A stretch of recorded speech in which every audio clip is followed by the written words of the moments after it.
Mateo, ang henyo. Credit to the author. M831 hanggang 40. Ang mga pangalan po na nandito ay galing sa mga name generator. Kung meron man pagkakatulad sa mga pangalan ng tao o lugar at pangyayari, ito ay tunay na hindi sinasadya. Kung ako sa'yo, hindi ko gagawin ang ganitong kalokohan para mangasar kay Brother Croswell. Akmang kikilos na si Kingston nang may marinig na boses mula sa likuran niya. Paglingon niya, si Junsheng pala iyon.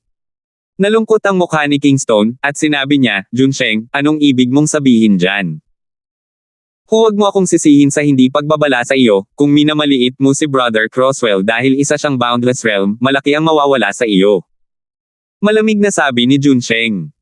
Humph! Ang boundless realm ay boundless realm, kaya pa ba niyang baligtarin ang kalangitan? Ang lakas ni Mateo, kung hindi man personal na nasaksihan, ay napakahirap isipin ng isang ordinaryong tao.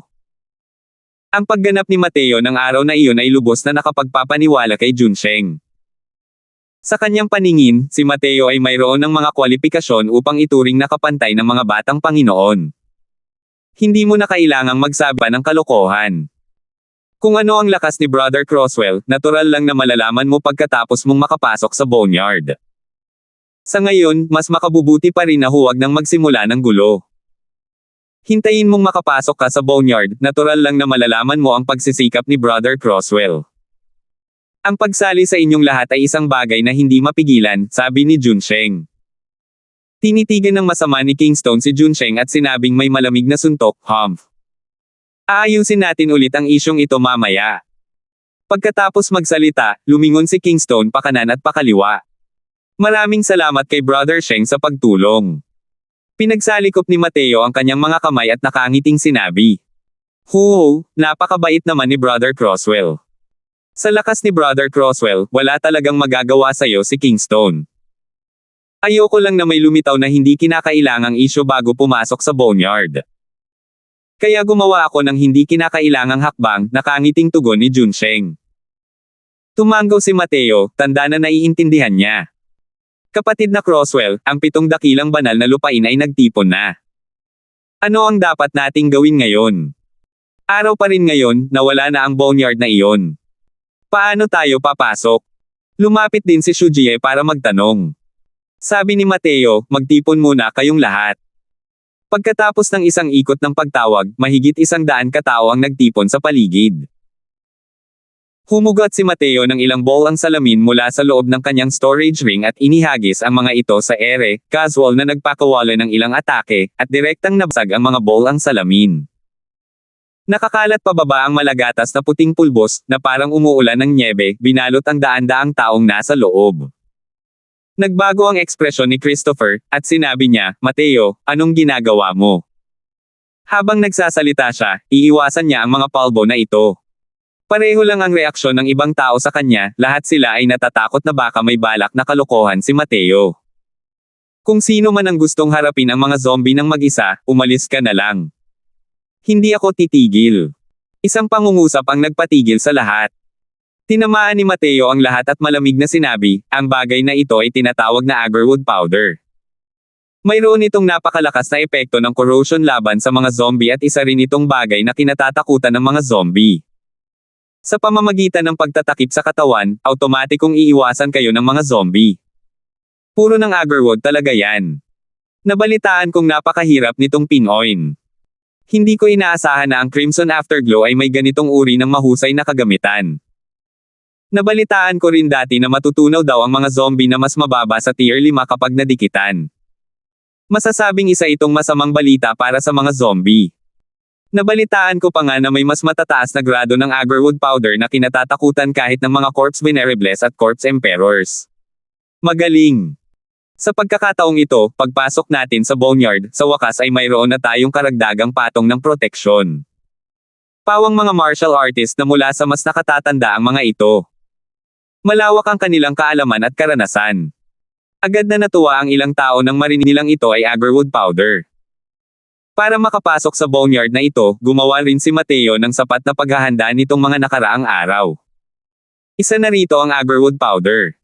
Masyadong marami ang mga zombie sa loob.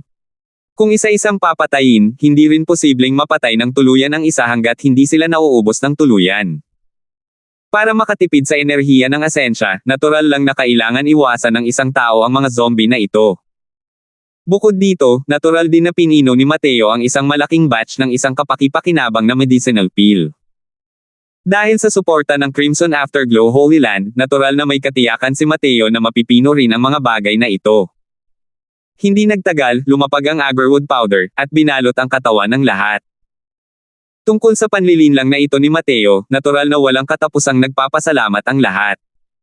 Pagkatapos gawin ito, lumipad si Mateo sa ere. Habang tinatanaw ang kapatagang ito, ang kanyang mga mata ay nagpapakita ng isang nag-iisip na tingin. Humph! Sinasadya mong magpanggap na misteryoso. Kung ang boneyard ay matatagpuan sa araw, kailangan pa bang maghintay hanggang sa pumutok ang corpse talon bago ito matuklasan? Nakangising sabi ni Christopher. Sa oras na ito, biglang lumitaw ang ilang maliliit na bandila sa mga kamay ni Mateo. Swoosh! Swoosh! Swoosh! Sa isang iglap, pinaputok ni Mateo ang lahat ng maliliit na bandila sa kanyang mga kamay, na inilagay sa iba't ibang posisyon. Habang naguguluhan ang lahat, isang butas na ilang dosenang talampakan ang lapad ang biglang lumitaw sa lupa, na direktang nagdurugtong sa ilalim ng lupa. Ito. Paano ito nagawa? Maaari kayang mayroon pa ring malaking hanay dito. Pero hindi ko ito napansin. Gulat na bulalas ng isang elder ng Faceless Realm. Kuya Croswell, paano mo nagawa yun? Akala ko pa nga kailangan nating maghintay hanggang gabi at magkaroon ulit ng malaking labanan sa mga zombie. Naguguluhan na sabi ni Junsheng. Nakangiting sabi ni Mateo, natuklasan ko na ito noong araw na iyon. Mukhang may sinaunang Grand Array dito. Napakalakas ng kapangyarihan nito. Dapat ay matagal nang umiiral ang boneyard na ito. Kaya lang dahil natago ito ng sinaunang Grand Array, kaya ito naging patag na lupain. Kung tama ang aking mga haka-haka, dapat ay medyo lumuwag na ang sinaunang Grand Array na ito, kaya naman nagresulta ito sa pagtakas ng masasamang yin chi, at pagkalat ng mga zombie. At lilito din ang boneyard kapag ang yin chi ay nasa tugatog ng gabi. Nabigla si Junsheng sa gulat. Kasama nilang pinapatay ang mga zombie si Mateo, ngunit napakaraming bagay ang naunawaan ni Mateo at nakaisip ng mga paraan para malumpasan ito. Tunay ngang kahanga-hanga itong si Mateo. Sa totoo lang, bihasa pa nga siya sa mga pormasayo ng hanay. Ang kasanayang ito ni Mateo ay malinaw na nagbukas ng butas sa malaking hanay, na direktang nakakonekta sa boneyard. Tunay ngang mahusay ang mga hakbang ni Brother Croswell. Nahihiya ang Sheng na ito sa kanyang kababaan, papuri ni Junsheng mula sa kaibuturan ng kanyang puso. Ngumiti si Mateo at sinabing, napakabait ni Brother Sheng. Ang malaking hanay na ito na nagtatago ng boneyard ay dapat lamang maging isang outer ring array formation. Sa hindi mabilang na taon ng pagkaubos, malayo na ang lakas na ito kaysa dati. Kung hindi, sa kaunting lakas na ito ni Croswell, hindi ko rin ito malalagpasan. Simple lang ang sinabi ni Mateo. Sa totoo lang, ang pagbubukas ng butas sa malaking hanay na ito ay hindi kayang gawin ng isang karaniwang tao. Ang napakalaking hanay na ito ay napakalalim at perpektong bumagay sa nakapalibot na kapaligiran. Napakahirap itong matukoy. Kung hindi pinag-aralan ni Mateo ang Array Formations 3 volumes, baka wala talaga siyang kakayahang basagin ito. Natukoy na ni Mateo ang Grand Array noong araw na iyon. Pagkabalik niya, naghanda siya ng ilang array flags para sa paggamit niya ngayon sa array cracking. Hindi pinapayagan ang pagpapaliban. Samantalahin na natin ang pagkakataon na maaga pa. Pumasok tayo sa boneyard ng mas maaga. Ang yang chi ng mga zombie sa araw ay lubos na umuunlad. Kahit na nagtatago ang mga zombie sa ilalim ng lupa, ang kanilang mga lakas ay lubos na humihina. Ito ang tamang pagkakataon para tayo ay makalusot, sabi ni Mateo. Natural na walang anumang pagtutol ang lahat at pumasok sa boneyard mula sa pasukan ng butas. Pagkatapos mawala ang lahat, dalawang figure ang lumitaw mula sa di malamang dahilan, at tumayo sa bungad ng butas. Natatakpan ng itim na damit ang buong katawan ng dalawang tao. Hindi malinaw na makita ang kanilang mga mukha. Grabe! Wala talagang ideya ang mga lalaking ito tungkol sa kamatayan o panganib, para manggahas na pumasok sa unparalleled ancient fin silang Grand Array, sabi ng isa sa kanila. Ang sarap lang talagang makapasok sa unparalleled ancient Fincilling Grand Array na may kaunting dugo pang maiaalay bilang sakripisyo sa Panginoong Fingod. May kalahating buwan pa, at dapat ay kayanan nating hiramin ang kapangyarihan ng Corpse Tide para lubusang masira ang Grand Array, sabi ng isa pang tao. Hindi ko inakalang mayroon pa palang ganito kamagaling na tao ang White Valiant region na ito. Hindi pala simple ang batang Crimson Afterglow na yan. Kakaiba talaga ang batang yan. Pero hindi bale, mamamatay din naman siya agad, kahit ano pa man. 832. Sinundan ng grupo ang mahabang pasilyo, naglalakad sa kailaliman ng lupa. Humampas ang mga alon ng hanging yin sa pasilyo. Ang pakiramdam na iyon na parang tinutusok ng buto ay halos malaglag sa lamig ng lahat. Ang lugar na ito ay parang isang lungsod sa ilalim ng lupa. Hindi kalayuan sa kinaroroonan ng lahat, mayroon pang ilang mga zombie na walang patutunguhan. Ang buong eksena ay tila walang kapantay na kakilakilabot.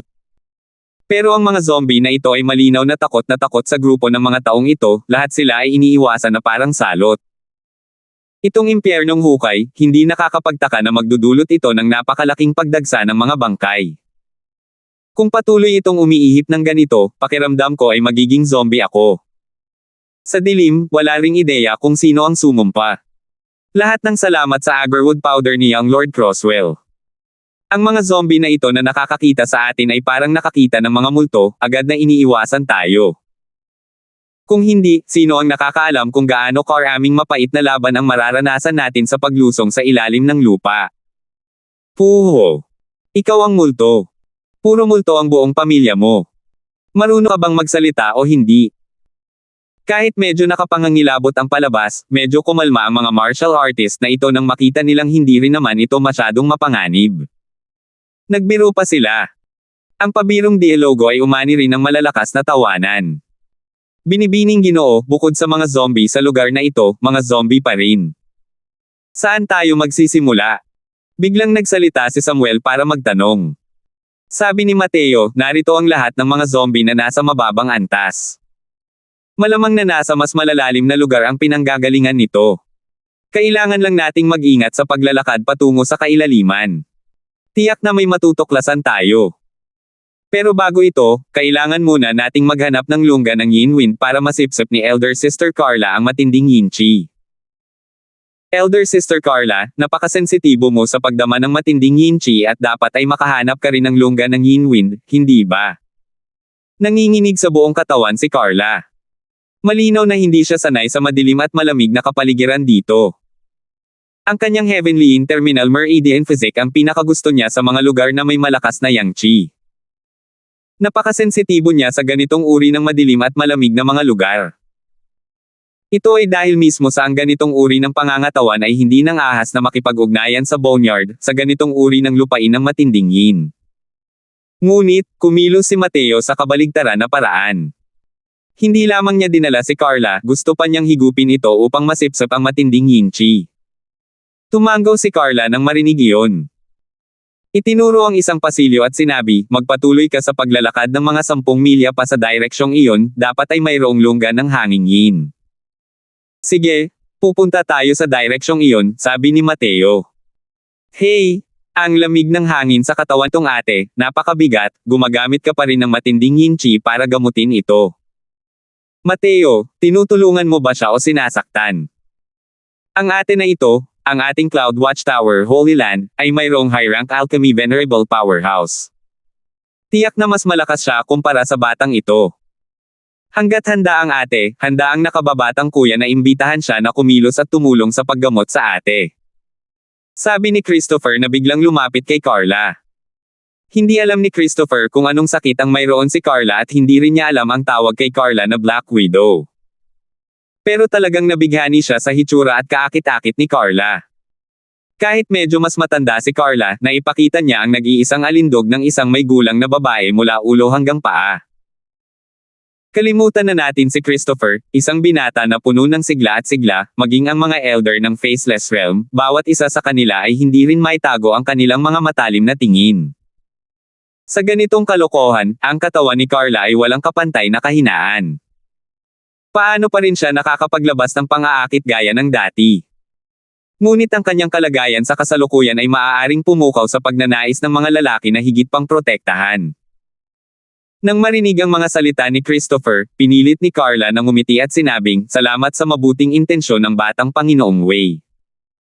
Ngunit ang sakit ng hamak na ito, natatakot ako na tanging ang batang Panginoong Croswell lamang ang makakagamot nito. Kahit ang alchemy venerable mo ay tiyak na hindi rin alam kung ano ang gagawin." Namutla ang mukha ni Christopher, hindi sinasadyang medyo nag-aalab ang kanyang mukha. Sa rehiyon ng White Valiant, ang isang mataas na ranggong alchemy venerable ay talagang isang tugatog na pag-iral. Buong akala niya na sa pamamagitan ng pag-alis ng isang alchemy venerable, tiyak na mapapasuko niya si Carla sa kanyang mga bisig. Sino ang mag-aakala na si Carla pala ang dahilan kung bakit hindi siya makababa sa entablado sa harap ng napakaraming tao? Hindi alam ni Christopher ang pagkakakilanlan ni Carla. Paano niya malalaman na ang Heaven's Destiny Trading Company ay hindi nagkukulang ng kahit isang eksperto sa alchemy venerable? Kung kayang gamutin ng isang alchemy venerable ang kanyang heavenly terminal meridian physique, matagal na sana siyang gumaling. Biglang napaungol si Carla, at ang malambot niyang katawan ay bumagsak sa yakap ni Mateo. Dali-dali siyang ainalalayan ni Mateo. Lambot sa kanyang yakap, isang lubhang kaakit-akit na halimuyak ang pumasok sa mga butas ng ilong ni Mateo. Tunay ngang kahanga-hanga ang babaeng ito. Kahit napayat at mapatla siya hanggang sa ganito, isa rin itong napakalaking tukso sa mga lalaki, madamdaming buntong hininga ni Mateo sa kanyang puso. Young Master Croswell, giniginaw ang hamak na ito at hindi na makalakad. "Yakapin mo ako ng mahigpit, ha?" Nanginginig na sabi ni Carla sa yakap ni Mateo. Hindi na talaga siya makalakad at wala siyang kahit kaunting balak na umakto na spoiled. Ngunit ang eksenang ito ay labis na hindi malinaw kung ihahambing sa pananaw ng iba. Lalo na si Christopher, halos lumuwa ang mga mata niya. Ang babaeng ito ang tanging hiwa ng karne ni Mateo. Ang batang ito. Ano ang masehan? Labis na pagkamuhi ni Christopher sa kanyang puso. Dahil sa pagkakakilanlan at katayuan ni Christopher, kahit anong uri ng babae ang gusto niya, madali silang makukuha. Pero hindi talaga ito gumana ng marating ko si Mateo. Naglabas pa siya ng isang mataas na ranggong alchemy venerable, ngunit hindi man lang siya pinansin ni Carla. Nakita ni Mateo na medyo nanlalabo na ang kamalayan ni Carla, walang tigil sa pagbulong sa kanyang yakap. Agad siyang bumantong hininga ng bahagya at binuhat si Carla. Malinaw na nakaramdam si Mateo ng maraming kakaibang makahulugang tingin, ngunit hindi siya makapagpaliwanag, habang naglalakad patungo sa direksyon na itinuro ni Carla. Isang napakadalisay na relasyon ng lalaki at babae, ngunit ibang-iba ito sa paningin ng ibang tao. Ganitong klase ng sexing babaeng nakamamatay ang yakap ni Mateo, paanong hindi maiinggit ang iba? Sa paglalakad ng ilang milya, karamihan sa mga tao ay hindi na makapunta pa sa mas malalim na bahagi. Ang tinatawag na lungga ng hanging yin ay parang bunganga ng isang bukal, na patuloy na naglalabas ng matinding yin chi. Ito ay isang lugar kung saan ang yin chi ang pinakamabigat. Hindi kayang tiisin ng mga ordinaryong martial artist ang ganitong uri ng malamig na yin chi. Ang matinding yin chi na pumapasok sa katawan ay magdudulot ng permanenteng pinsala sa katawan. May bukas na lugar doon. Pumunta muna kayo roon at maghintay. Ipapasok ko si Carla, sabi ni Mateo sa lahat. Nagbago ang ekspresyon ni Samuel, at sinabi niya, "Binibining Panginoon, ang matinding yin chi ng lungga ng hanging yin na ito ay masyadong mabigat. Kahit ako ay hindi ko ito matiis. Kung papasok ka ng ganito, walang mangyayari, tama ba?" Nakangiting sabi ni Mateo, "Kaunting yin chi lang, walang masama." Pagkatapos magsalita, binuhat ni Mateo si Carla at naglakad patungo sa lungga ng hanging yin, unti-unting nawala ang kanyang anyo sa paningin ng lahat. Ang tunay na katawan ng dragon ni Mateo at ang spirit bristle 9 niyang divine art ay parehong matinding yang at hindi matitinag na pamamaraan at pangangatawan sa mundong ito. Kahit malakas ang matinding yin chi rito, wala talaga itong magagawa sa kanya. Marunong talaga magpanggap. Hindi naniniwala ang batang Panginoong ito na magiging maayos ka sa pagpasok sa lungga ng hanging yin na ito. Mas mabuti pa kung hindi ka nalalabas muli. Palihim na isinumpa ni Christopher sa kanyang puso. Halos nanigas ang buong pagkatao ni Christopher. Ang yin chi rito ay malapit nang maabot ang kanyang limitasyon. Humiwalay sa koponan, tuluyang naubos ni Mateo ang kanyang bilis. Mabilis niyang narating ang distansyang ilang milya. Ang lugar na ito ay isang napakalaking kuweba. Ang matinding yin chi sa lupa ay halos nagmaterialize, na bumubuo ng isang vortex, na parang isang black hole. Patuloy na hinaplos ng matinding yin chi ang katawan ni Mateo ngunit direktang inalog ito niya. Nako! Himetean na ng husto si Carla sa oras na ito at hindi na niya magawang kumuha ng lakas para masipsip ang matinding yin chi. Bahagyang bumantong hininga si Mateo, inihiga siya sa lupa, at tinawag si Blackwind. Blackwind, tulungan mo akong bantayan. Tutulungan ko siyang maabsorb ang matinding yin chi. Utos ni Mateo. 833. Inihiga ni Mateo si Carla sa lupa. Casual siyang naglabas ng 100 kristal ng Earth Essence at mabilis na inilagay ang mga ito sa paligid ni Carla. Ang hanay na kanyang itinayo ay katulad ng isang hanay ng mga espiritu. Ngunit sa pagkakataong ito, ginamit ito upang mangalap ng matinding yin chi. Napakabilis ng pag-set up ni Mateo sa array formation. Natapos ito sa loob ng maikling panahon. Nang makumplito ang pagbuo ng array, automatiko itong nagsimula ng gumana. Isang napakalaking dami ng matinding yin chi ang sumugod patungo sa hanay ng mga tao kasabay ng isang alulong.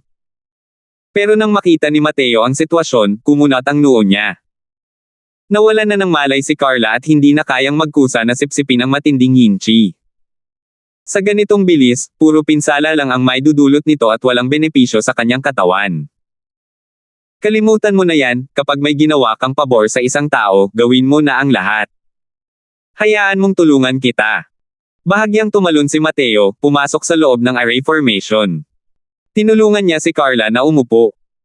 Isang bagzo ng enerhiya ng asensya ang bumalot sa kanya, dahilan para mapaupo siya ng maayos, pagkatapos ay nagharap ang 4 na palad. Huho-huho. Pinaikot ni Mateo ang enerhiya ng asensya, sinisipsip ang lahat ng matinding yin chi na natipon ng array formation papunta sa kanyang sariling katawan, pagkatapos ay ipinasa ito sa katawan ni Carla mula sa kanyang palad. Katulad nito, ang matinding yin chi ng katawan ni Carla ay lalong naipon, habang ang kanyang katawan ay lalong nanlamig. Sa huli, ang kanyang katawan ay wala ng kahit kaunting sigla. Pero tila walang kaalam-alam si Mateo at nagbuhos pa rin ng matinding yin chi sa kanyang katawan. Bigla na lang nagmulat ng mga mata si Mateo, at tuwang-tuwa na tiningnan si Carla. Napansin niya ito ngayon lang, may bahid ng yang chi na sumibol sa katawan ni Carla. Nako! Bahagyang nakakunot ang mga kilay ni Carla, bahagyang umuungol. Nakaligtas nga siya mula sa isang estado ng nalalapit na kamatayan. Unti-unti, ang yang chi sa loob ng katawan ni Carla ay lalong naging masigla.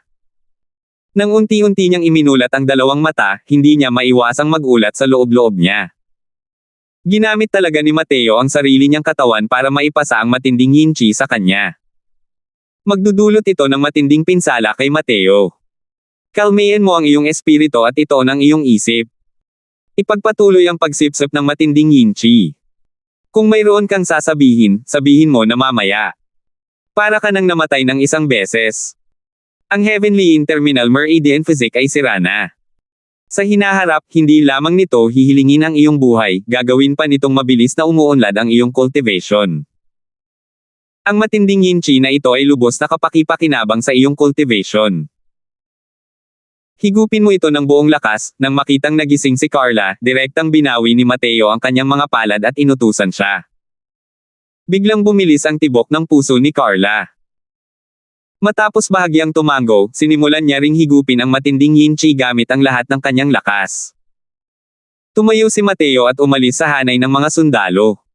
Pagkababa niya, natisod siya at muntik nang matamba sa lupa. Napatalon si Blackwind sa takot at dali-daling nagtanong, "Guro, ayos lang po ba kayo?" Ikinumpas ni Mateo ang kanyang kamay at sinabing, "Huwag kang mag-alala. Ang sukdulang yin chi dito ay talagang kahanga-hanga. Kahit ang aking konstitusyon ay hindi ito kayang pigilan. Ang kaibigan sa loob, matagal ka nang sumisilip, balak mo bang patuloy na sumisilip ng ganito?"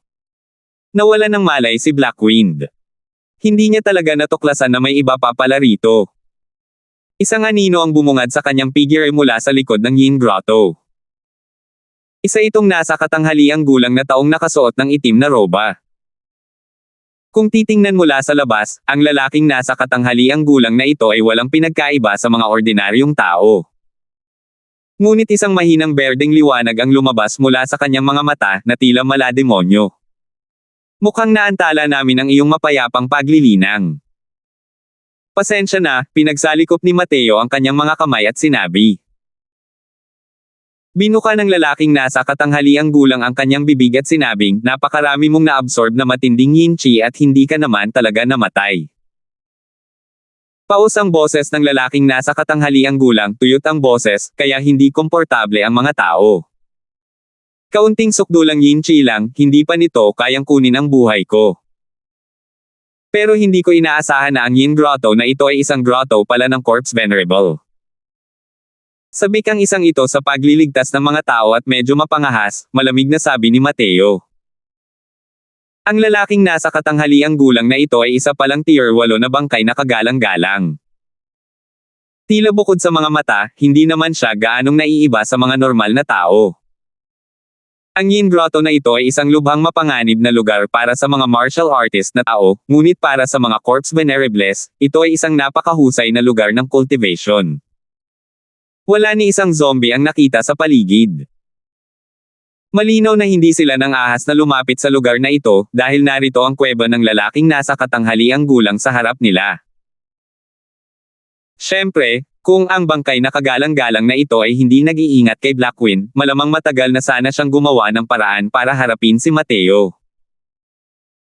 Sinuri ng lalaking nasa katanghaliang gulang si Mateo ng ilang sandali at ibinuka ang kanyang bibig upang sabihin, nakita dati.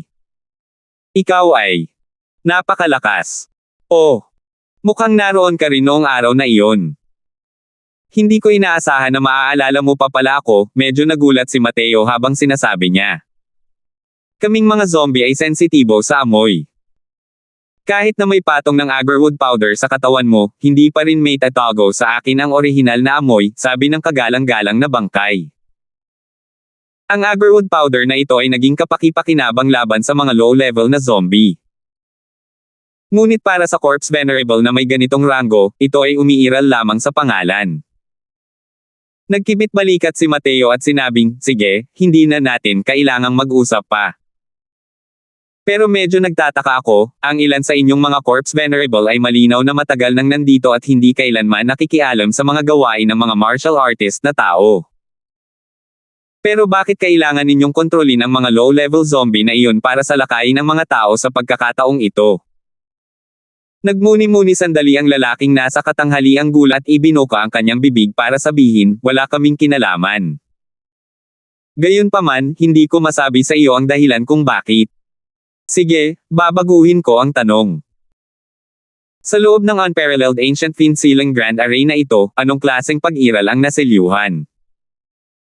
Kung tama ang aking mga haka-haka, malamang na hindi siya konektado sa corpse tide na ito, hindi ba?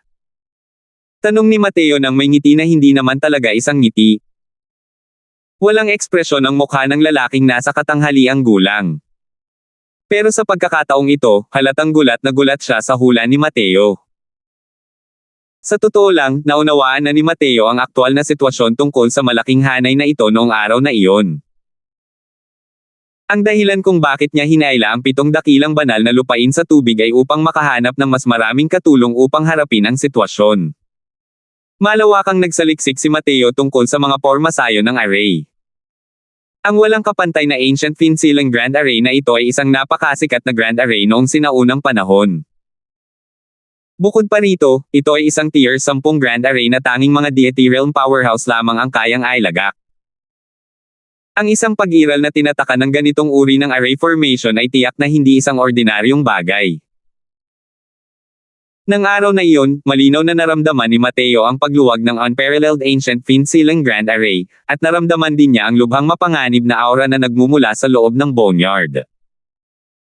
Kapag nangyari ang ganitong bagay, malamang hindi lang ang White Valiant region ang magdurusa. Kaya naman tawag si Mateo ng napakaraming tao. Ang layunin ay pigilan ang bagay na ito sa pagkales. Nakikilala mo pala itong Unparalleled Ancient Fiend-Sealing Grand Array. Mukhang mas mahirap ka pang kalabanan kaysa sa inaakala ko. Pero kahit alam mo, wala rin itong silbi. Hinihimok kita na bumalik agad sa ibabaw at magmadaling umalis sa lugar na ito, gulat na sabi ng bangkay na kagalang-galang. Bumantong hininga ng bahagya si Mateo at sinabing, sino ang nag-utos sa akin na maging mabait? Kung hindi ko naranasan ang ganitong bagay, kalimutan mo na lang. Dahil hinayaan ako ni Mateo na maranasan ito, hindi ko siya hahayaang makatakas. Kung hindi na maayos ang bagay na ito, hindi na huli para pag-usapan ko pa ito ng matagal. Wala masyadong nararamdaman si Mateo para sa White Valiant region. Pero para sa Crimson Afterglow Holy Land, mayroon pa rin siyang kaunting nararamdaman. Ang ganitong pakiramdam ay halos kapareho noong siya ay nasa Tranquil Cloud Sect noon. Hindi niya magagawa kung hahayaan niya siyang panoorin ang mga taong narito na malugmok sa paghihirap at pagdurusa ng pasibo. Ang pag-atres palabas ng White Valiant region ay isa lamang huling aksyon na hindi na mapigilan. Malalim ang ugat ng isang malawak na banal na lupain. Paano magiging madali ang pagnanais na lumipat? Boom! Sa sandaling iyon, sumabog si Carla na may malakas na aura sa hanay ng mga sundalo, at tiyak na makakalusot siya agad. Mukhang malapit nang gumaling ang kaibigan ko. Pero dahil lang iyon sa grotto mo. Kalimutan mo na yan, dahil ganoon nga, bibigyan kita ng maswerteng pagkakataon. Malamig na sabi ni Mateo. 834. Pinaikot ni Mateo ang enerhiya ng asensya. Sa isang kumbulsyon, ay ilabas niya ang lahat ng matinding yin chi sa loob ng kanyang katawan. Nanliit ang mga mata ng Corpse Venerable. Malinaw na hindi niya inaasahan na magiging ganoon kadali para kay Mateo na harapin ang matinding yin chi na ito. Bibigyan mo ba ako ng maswerteng pagkakataon? Ikaw, itong binata, ay talagang medyo walang hiya. Sabi ng kagalang-galang na bangkay. Si Mateo ay isa lamang Boundless Realm cultivation ngunit sinabi niyang gusto niyang bigyan ng maswerteng pagkakataon ng isang Tier 8 Corpse Venerable. Medyo nakakatawa ito kahit gaano pa ito makinig. Ngumiti lang si Mateo at muling nakahuli ng maraming kristal ng Earth Essence, at sinimulang palakasin ang hanay mula kanina. Di nagtagal, ang loob ng kuwebang ito ay ganap ng natatakpan ng mga hanay. Ikaw. Talagang hinaranggan mo ng tuluyan ang paglabas ng matinding yin chi sa loob ng yin grotto na ito, kaya ilang beses na tumaas ang konsentrasyon ng matinding yin chi sa loob ng grotto na ito. Gulat na sabi ng kagalang-galang na bangkay. Ang array formation na ito ay direktang hamarang sa paglabas ng yin chi sa pamamagitan ng reinforcement ni Mateo, na siyang nagtipon ng lahat ng matinding yin chi sa loob ng kuwebang ito. Kung ang bangkay na kagalang-galang ay itinanim dito, masasabing doble ang resulta nito sa kalahati ng pagsisikap. Kahit na mukha siyang bangkay, ang ekspresyon niya sa oras na ito ay lubos na nakakaakit. Mga kaunting trick lang. Isipin mo na lang na parang pagbibigay mo ng plum kapalit ng peach. Ang array formation na ito ay kayang tumagal ng mahigit 1 taon. Sa panahong ito, mag-cultivate ka ng maayos, malamig na sabi ni Mateo. Sa simula, ang array formation na itinatag ni Mateo ay pansamantalang array formation lamang at mabilis na naglalaho. Pero pagkatapos dumaan sa reinforcement, hindi lang ang lakas ng array formation na ito ang tumaas ng husto, kundi humaba rin ng husto. Sa ganitong paraan, mas malaki ang halaga ng yin grotto na ito. Ang pagkultibo ng Corpse Venerable dito ay tiyak na magbubunga ng dobleng resulta sa kalahati ng pagsisikap. Sapat na rin ang mahigit 1 taon na ito para maipagmalaki ng kanyang paglilinang ang mga galing sa parehong uri ng hayop. Sa oras na ito, ang tagumpay ni Carla ay malapit nang matapos. Sa simula, si Carla ay nasa pinakamataas na 3rd level faceless. Gamit ang Yin Chi Force na ito, tuluyan siyang nakalusot sa 4th level faceless bottleneck, at nakarating sa middle stage faceless realm. Isa itong napakalaking hakbang para kay Carla. Ang balakid na ito, kung normal na naglilinang si Carla, nang walang 10 taon o 8 taon, napakahirap nitong malampasan. Ngunit ngayon, sa loob lamang ng maikling panahon, narating niya ang isang maliit na entablado. Sa unang pagkakataon sa kanyang buhay, naramdaman ni Carla na ang kanyang Heavenly Interminal Meridian Physique ay napakaganda. Lumapit siya kay Mateo at formal na yumuko habang sinasabing, Panginoon Crosswell, ang buhay ng hamak na ito ay mapapasa iyo sa hinaharap. Ang pagtatrabaho na parang alipin ay nakabatay sa isang salita ng iyong mga tagubilin. Mula nang matrigger ang Heavenly Terminal Meridian Physics, ang takot sa kamatayan ay parang uod na nabubulok ang buto na sumasalot sa kanya araw-araw. Ngayon, sa wakas ay tuluyan na niyang naalis ang ganitong uri ng pagpapahirap. Ngumiti si Mateo at sinabing, napakaganda ni ate, kung magpapakahirap ka para sa akin na parang alipin, ilang lalaki sa ilalim ng langit ang hahanap sa akin. Para bang isang dalaga si Carla sa oras na ito. Nang marinig ang mga salitang ito, namula siya at sinabing, binibining Panginoon, huwag mong pagtawanan ang hamak na ito. Hindi kita pinagtatawanan.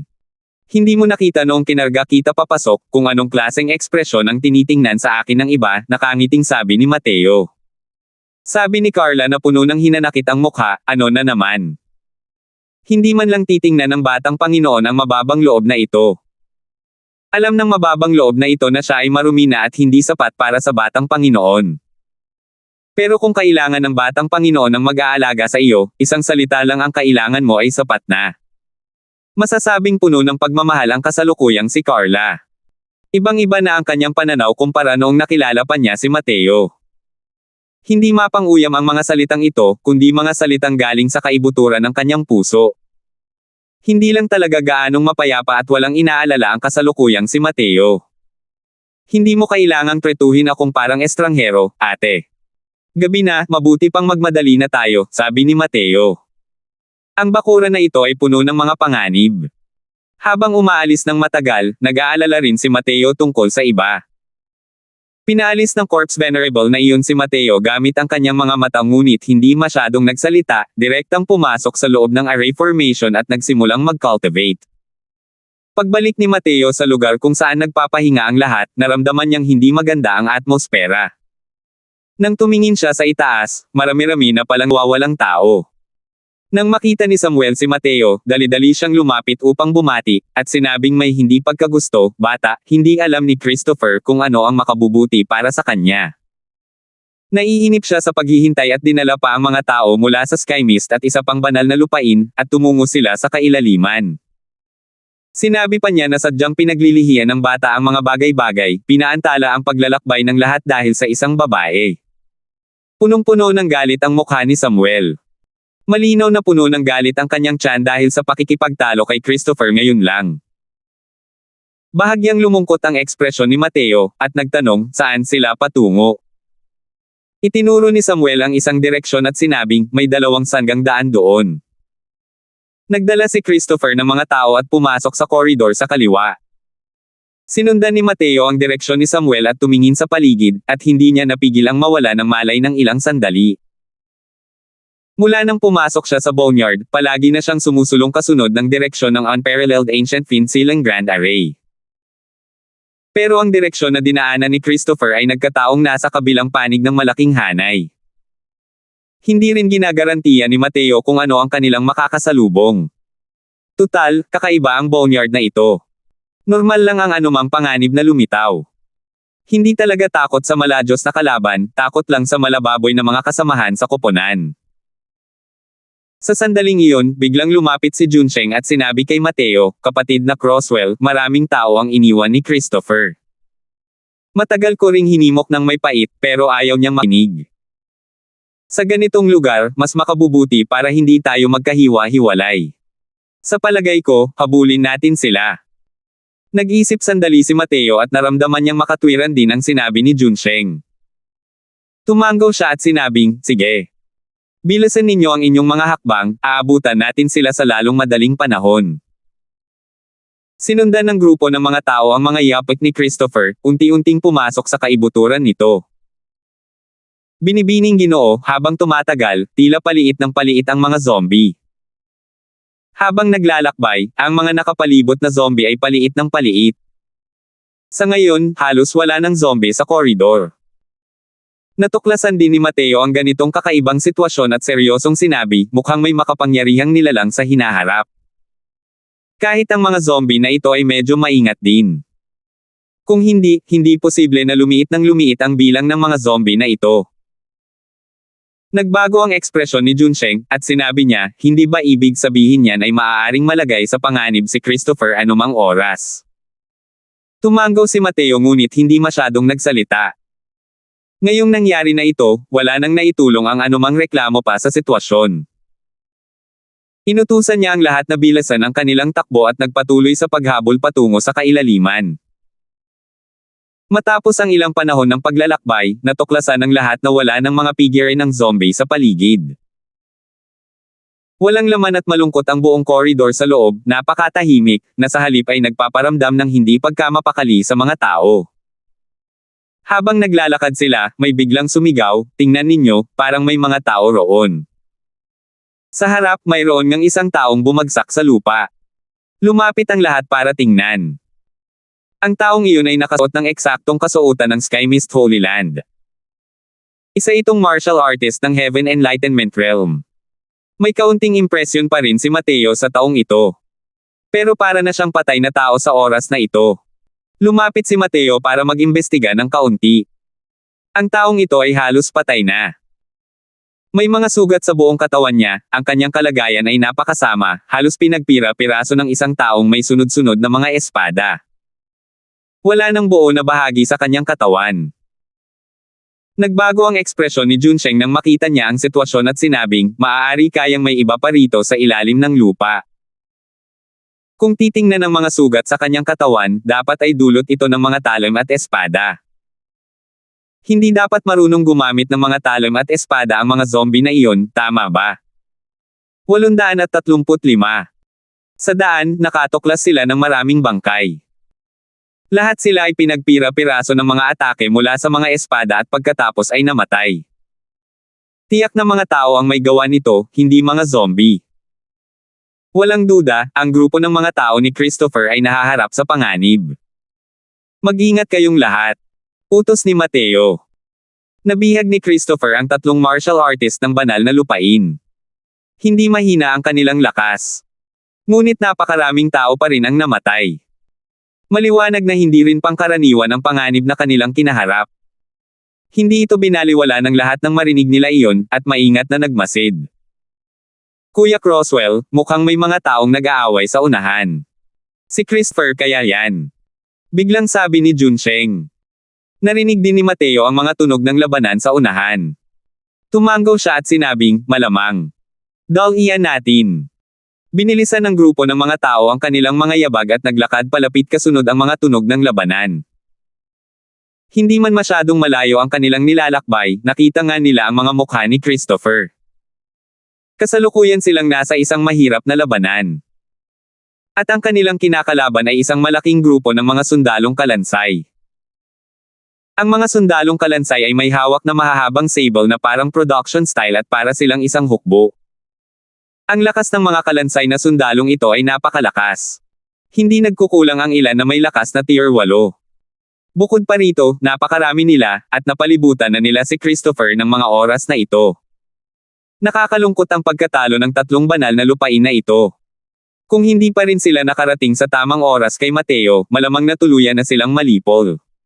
Sige. Hindi nagatubili si Mateo, at agad na nagutos. 12 ng mga martial artist ang sumugod at nasangkot sa isang labanan laban sa mga kalansay na sundalong iyon. Punong-puno ng dugo si Christopher sa oras na ito. Marami pa siyang tinamong tama sa katawan. Kahit may hawak siyang mababang uri ng banal na artifact, ang depensa ng mga kalansay na ito ay talagang napakalakas. Kahit na nakapatay siya ng ilang kalansay, mas marami pa ring kalansay ang nakapalibot dito. Pumapatay na siya hanggang sa nanghina ang mga kamay niya. Maaari kayang mamamatay ako rito. Kung alam ko lang noon, hindi sana ako kumilos ng mag-isa. Kung susundin ko lang si Mateo, namang hindi mangyayari ang ganitong sitwasyon, di ba? Nawalan na ng pag-asa si Christopher. Hindi kapani-pani walang nagsisisi siya sa kanyang puso ngayon. Bagamat ayaw niyang aminin, ang kakayahan ni Mateo sa lahat ng aspeto ay higit pa sa mas malakas kaysa sa kanya. Walang dodang si Mateo ang pinakaangkop na pinuno ng grupong ito. Pero nang makita niyang si Mateo ay nasa sentro ng atensyon, hindi siya makaramdam ng ginhawa sa kanyang puso kahit ano paman. Kaya naman, inudyukan niya ang dalawa pang banal na lupain na umalis ng sama-sama sa pangunahing puwersa. Hindi niya inisip na habang tumatagal ang kanilang paglalakad, lalo pang nababawasan ang mga zombie. Sa huli, marami sa ganitong uri ng mga kalansay na sundalo ang sabay-sabay na tumakbo palabas, pinalilibutan sila sa lahat ng direksyon. Hindi sila makatakas kahit gusto pa nilang tumakas. Kahit ayaw niyang magpasakop kay Mateo, sa huling sandali ng kanyang buhay, inakala niyang kakayanin ni Mateo ang ganitong sitwasyon. Putok. Isang kalansay na sundalo sa harap ni Christopher ang tuluyang nadurog at naging alikabok. Putok. Putok. Putok. Di nagtagal, isa-isang bumagsak ang mga kalansay na sundalo sa paligid niya. Ang dating patay at abong-abong mga mata ni Christopher ay muling nagningning ng kariktan.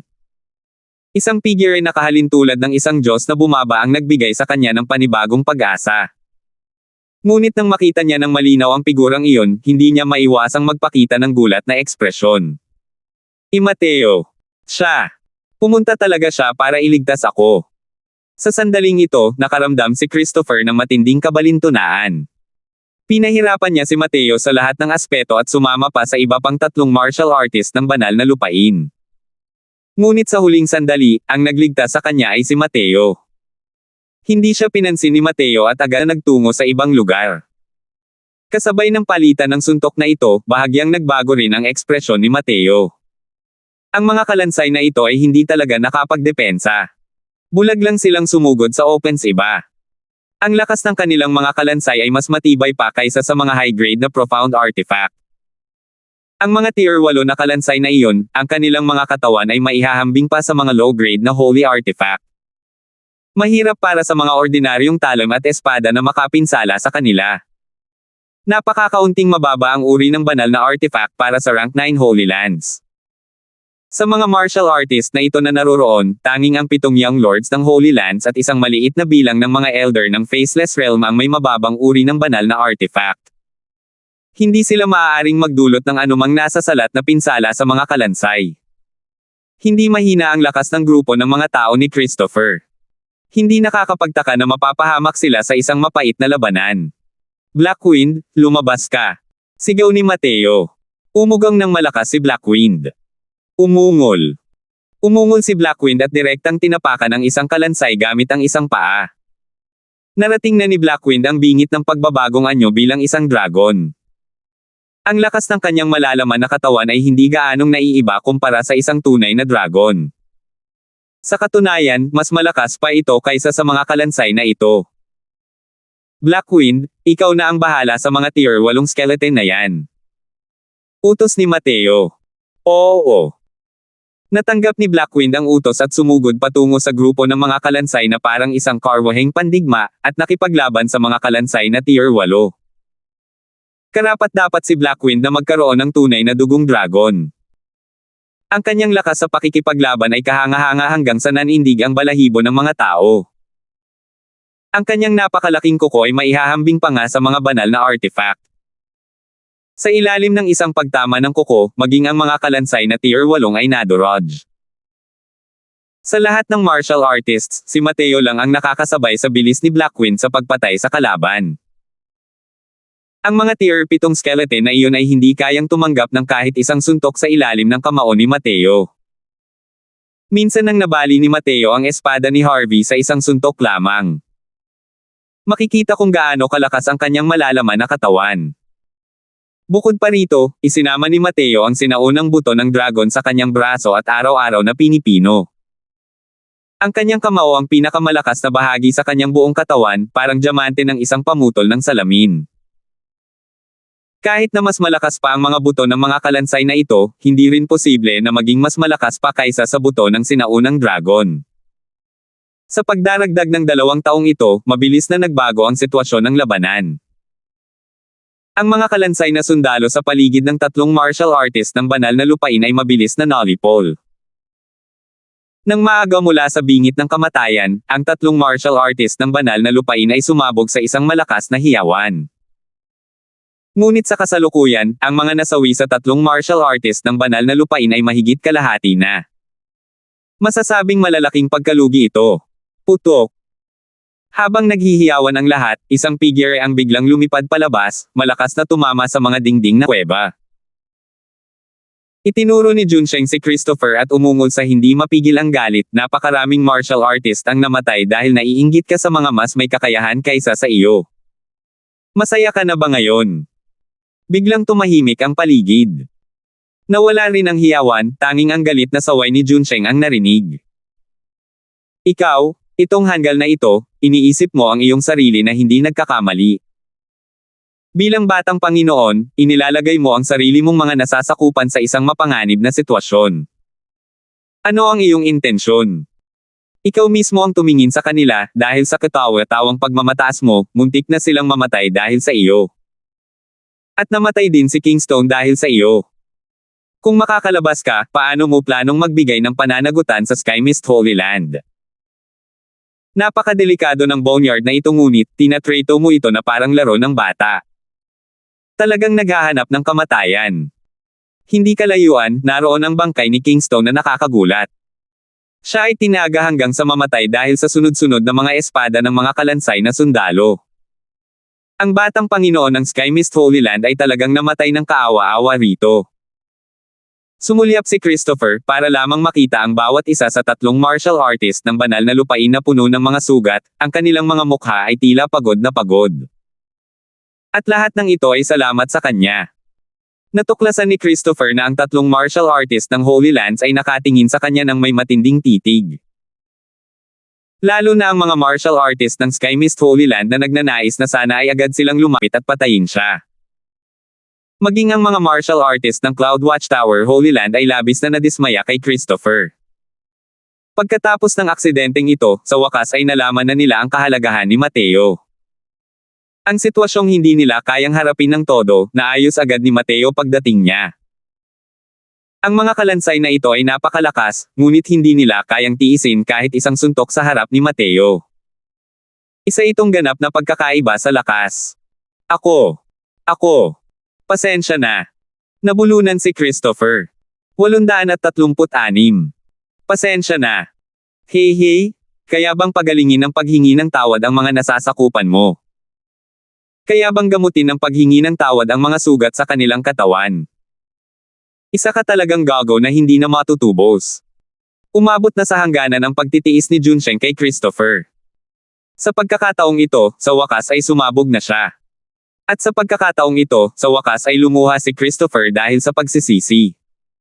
Sige, huwag mo na siyang pag-alitan. Mas mabuting lakasan mo ang loob mo.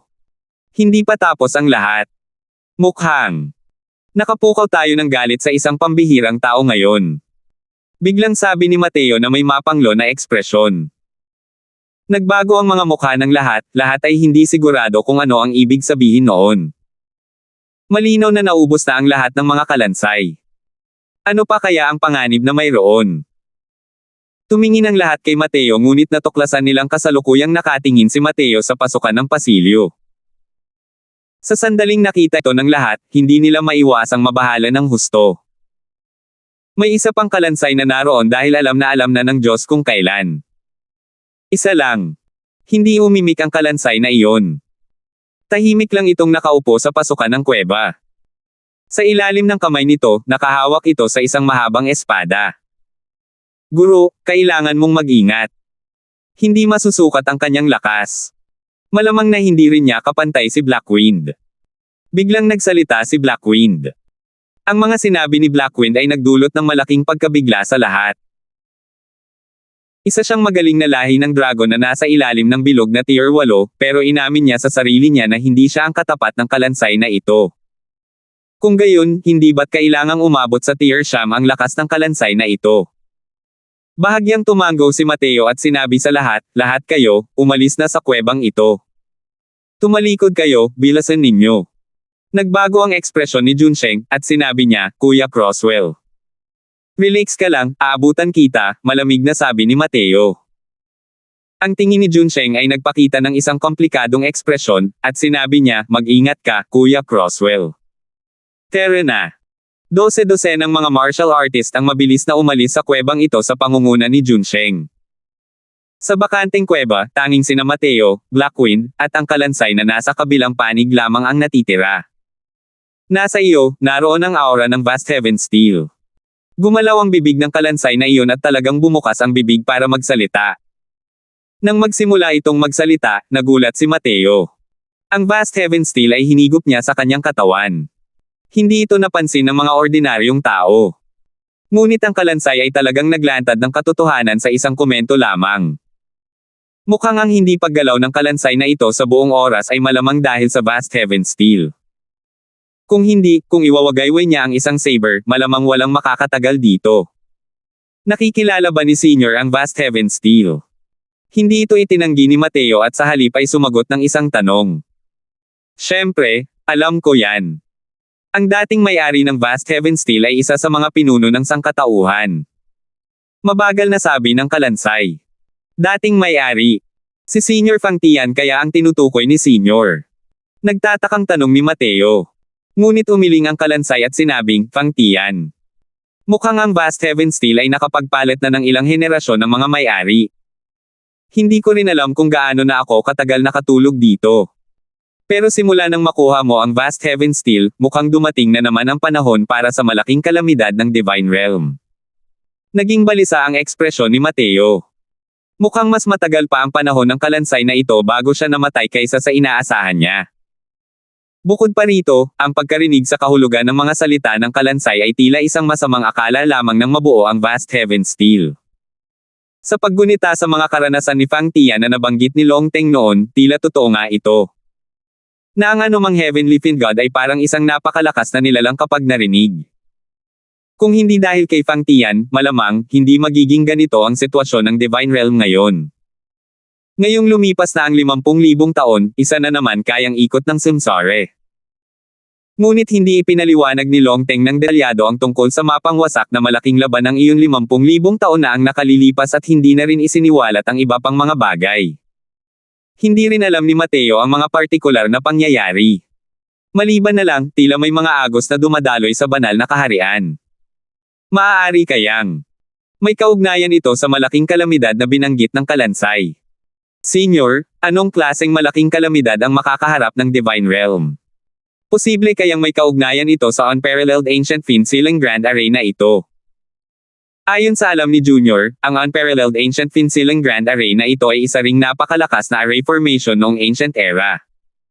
Anong klaseng pag-iral ang pinipigilan ng Boneyard na ito? Napuno ng pagdududa si Mateo.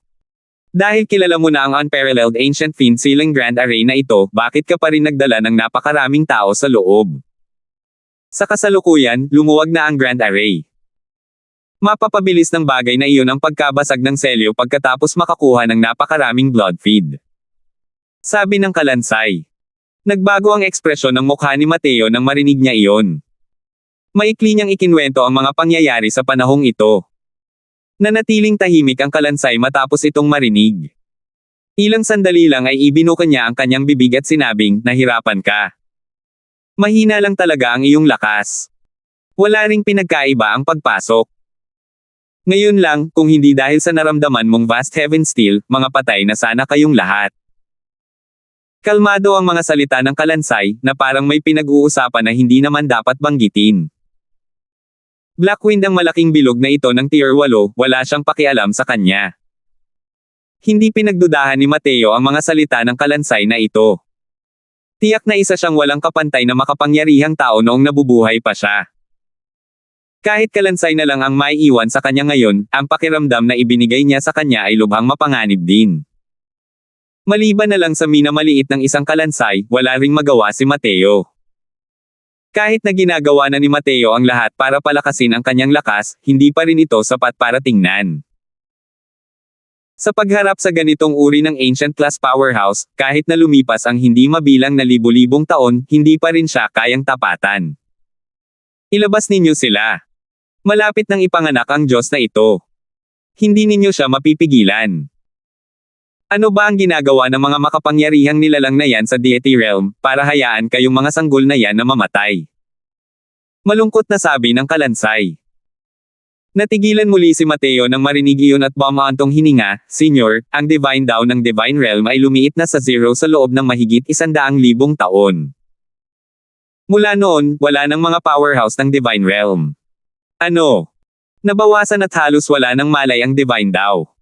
Nang marinig ang balitang ito, tuluyan nang nawala ng kontrol ang kalansay. Pagkatapos lamang ng mahabang panahon ay bumaantong hininga ang kalansay at sinabing, isa na lamang akong natitirang kaluluwa ngayon, ganap na hindi nakakaramdam ng langit na daw. Maaari kayang ang banal na kaharian ay pumasok na sa panahon ng paghina ng mga batas.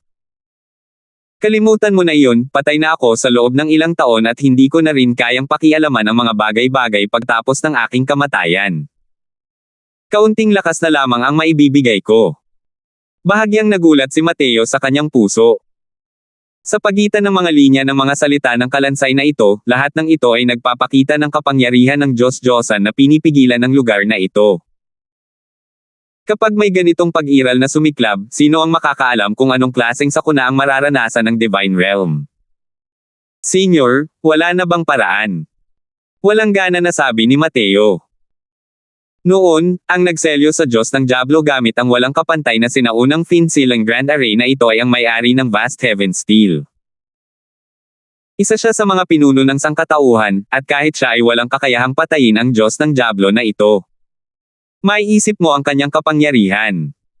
Kahit na nakuha mo ang Vast Heaven Steel, ang iyong lakas ay masyadong mahina at wala kang kakayahang harapin ang Diyos ng Diablo.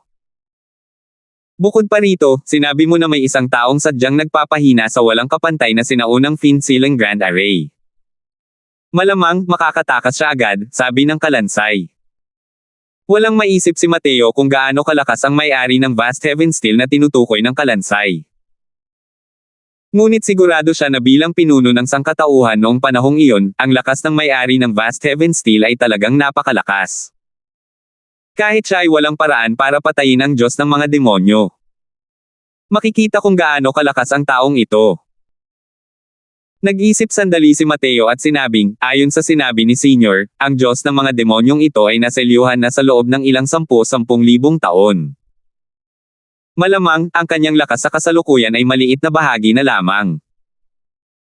Kung ang pag-uusapan ay ang pagpatay sa Diyos ng mga demonyo, hindi ba ngayon ang pinakamagandang pagkakataon? Natahimik sandali ang kalansay at sinabing, Junior, napaka-responsable mo.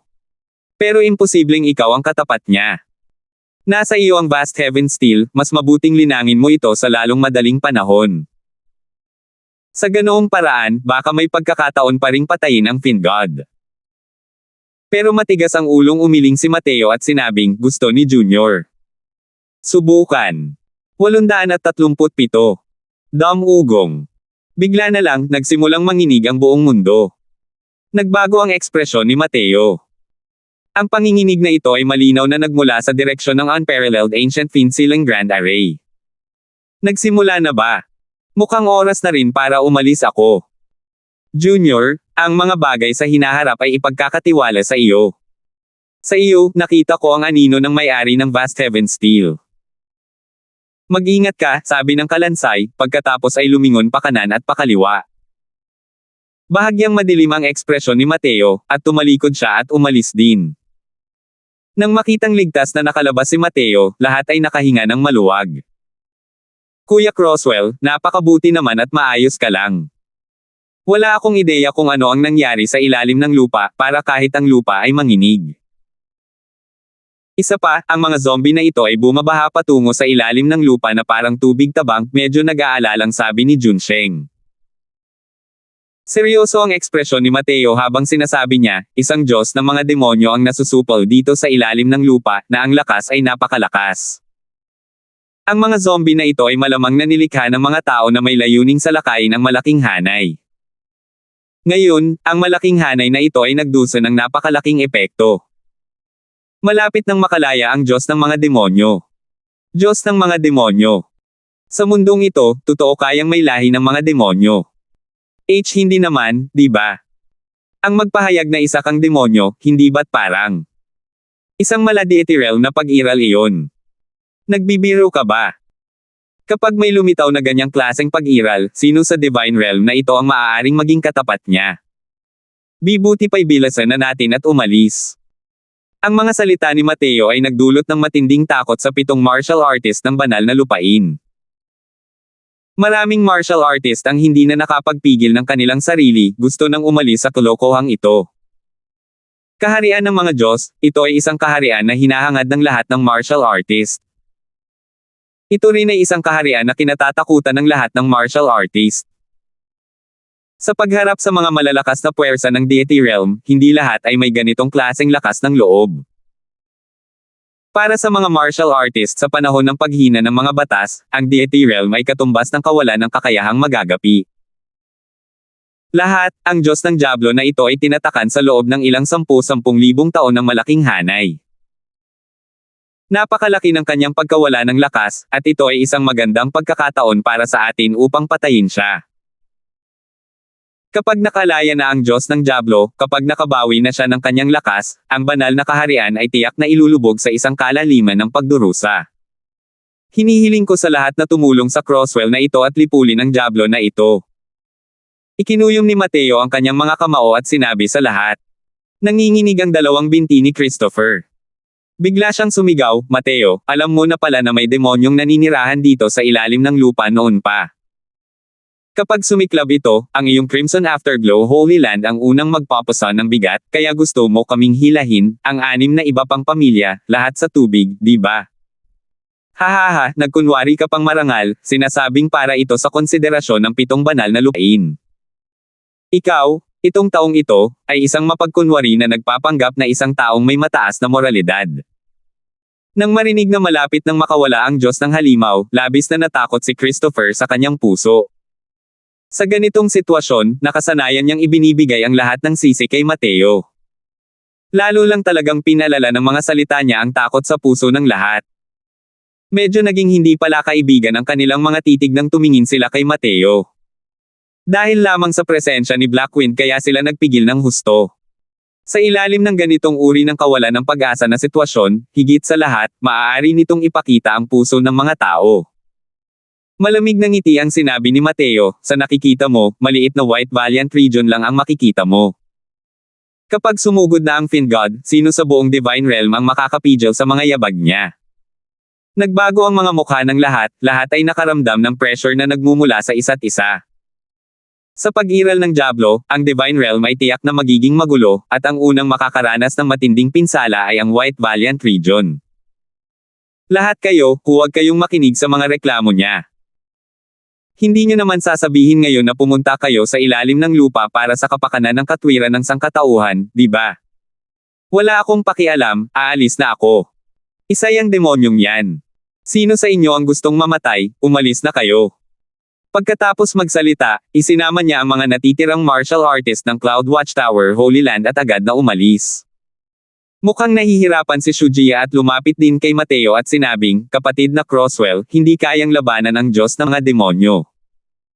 Malamang, ang isang nilalang na tulad niya ay hindi rin magugustuhan ang maliliit na rank 9 Holy Lands na tulad natin. Palam. Pagkatapos magsalita, lumingon siya at sinabi sa mga martial artist ng Firefeather Holy Land, tara na. Hindi pinigilan ni Mateo ang pag-alis ni Shujiya, ngunit sinabi kay Junsheng, Brother Sheng, ikaw. Nagmukhang di mapakali rin si Junsheng at sumagot ng tanong, kapatid na Crosswell, kahit na maubos ang lakas ng Diyos ng Diablo dahil sa malawak na hanay ng mga tauhan, malamang na hindi rin siya ang makakapantay natin. Gaano ba kalaki ang kumpiyansa ni kapatid na Crosswell? Umiling si Mateo at sinabing may mapait na ngiti, walang gaanong kumpiyansa. Natigilan si Junsheng. Akala niya noong una ay dahil sa determinasyon ni Mateo, medyo may kumpiyansa na siya.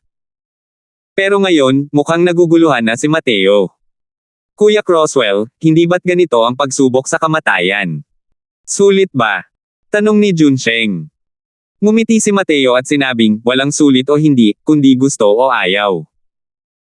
Ako, si Mateo, ang gustong gawin ito, kaya gagawin ko ito.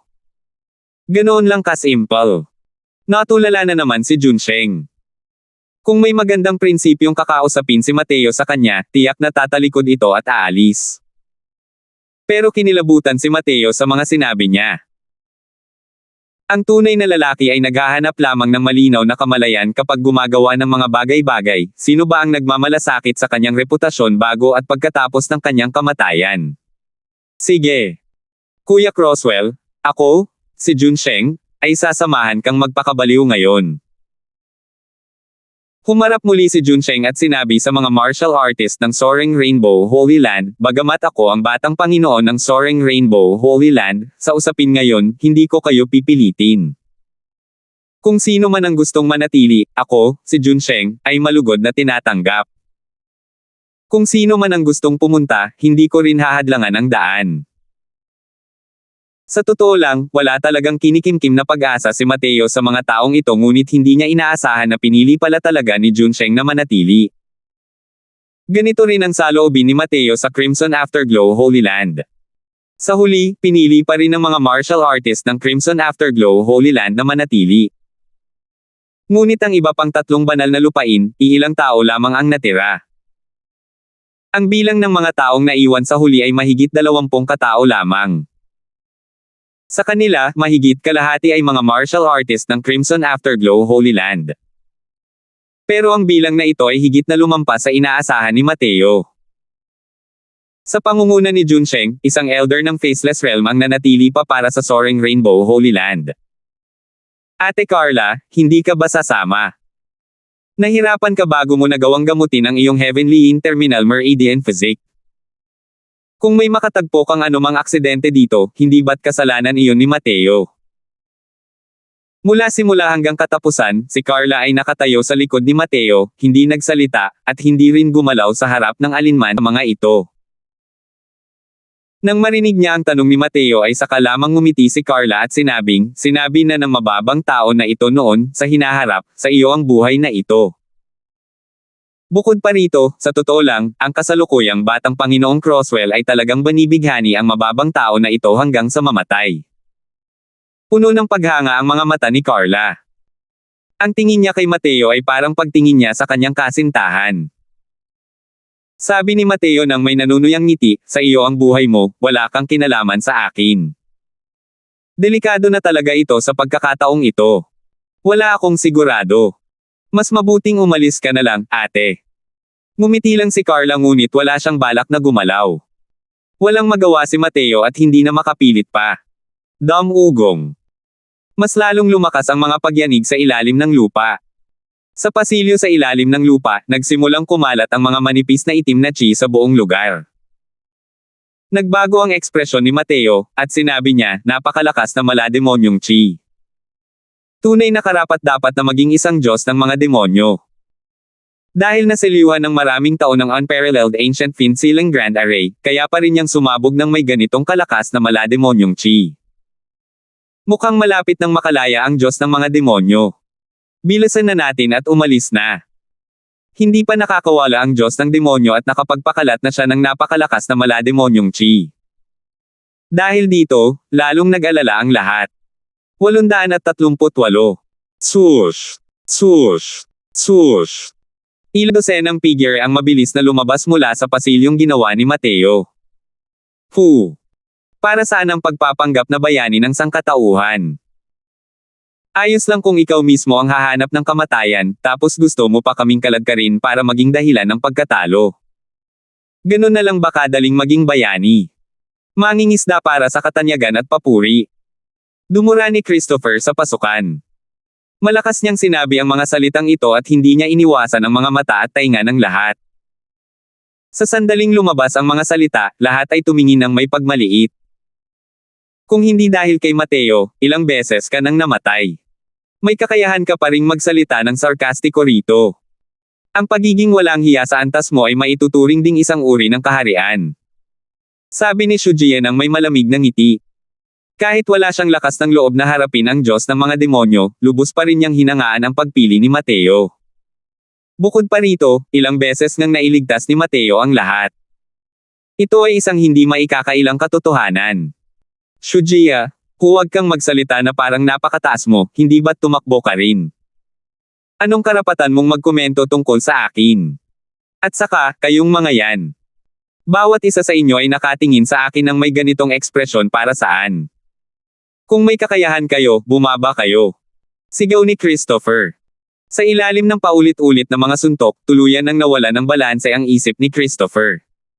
Pero matalas pa rin ang kanyang mga salita. Ano man ang dahilan, ang pagtakbo ay pagtakbo. Iniwas ng lahat ng mga martial artist na ito ang kanilang mga mukha na nagpapakita ng pagkapahiya. Ganito ang mentalidad ng lahat ng tao, pakiramdam nila kung guho ang langit, may matatangkad na lalaking sasandalan nito.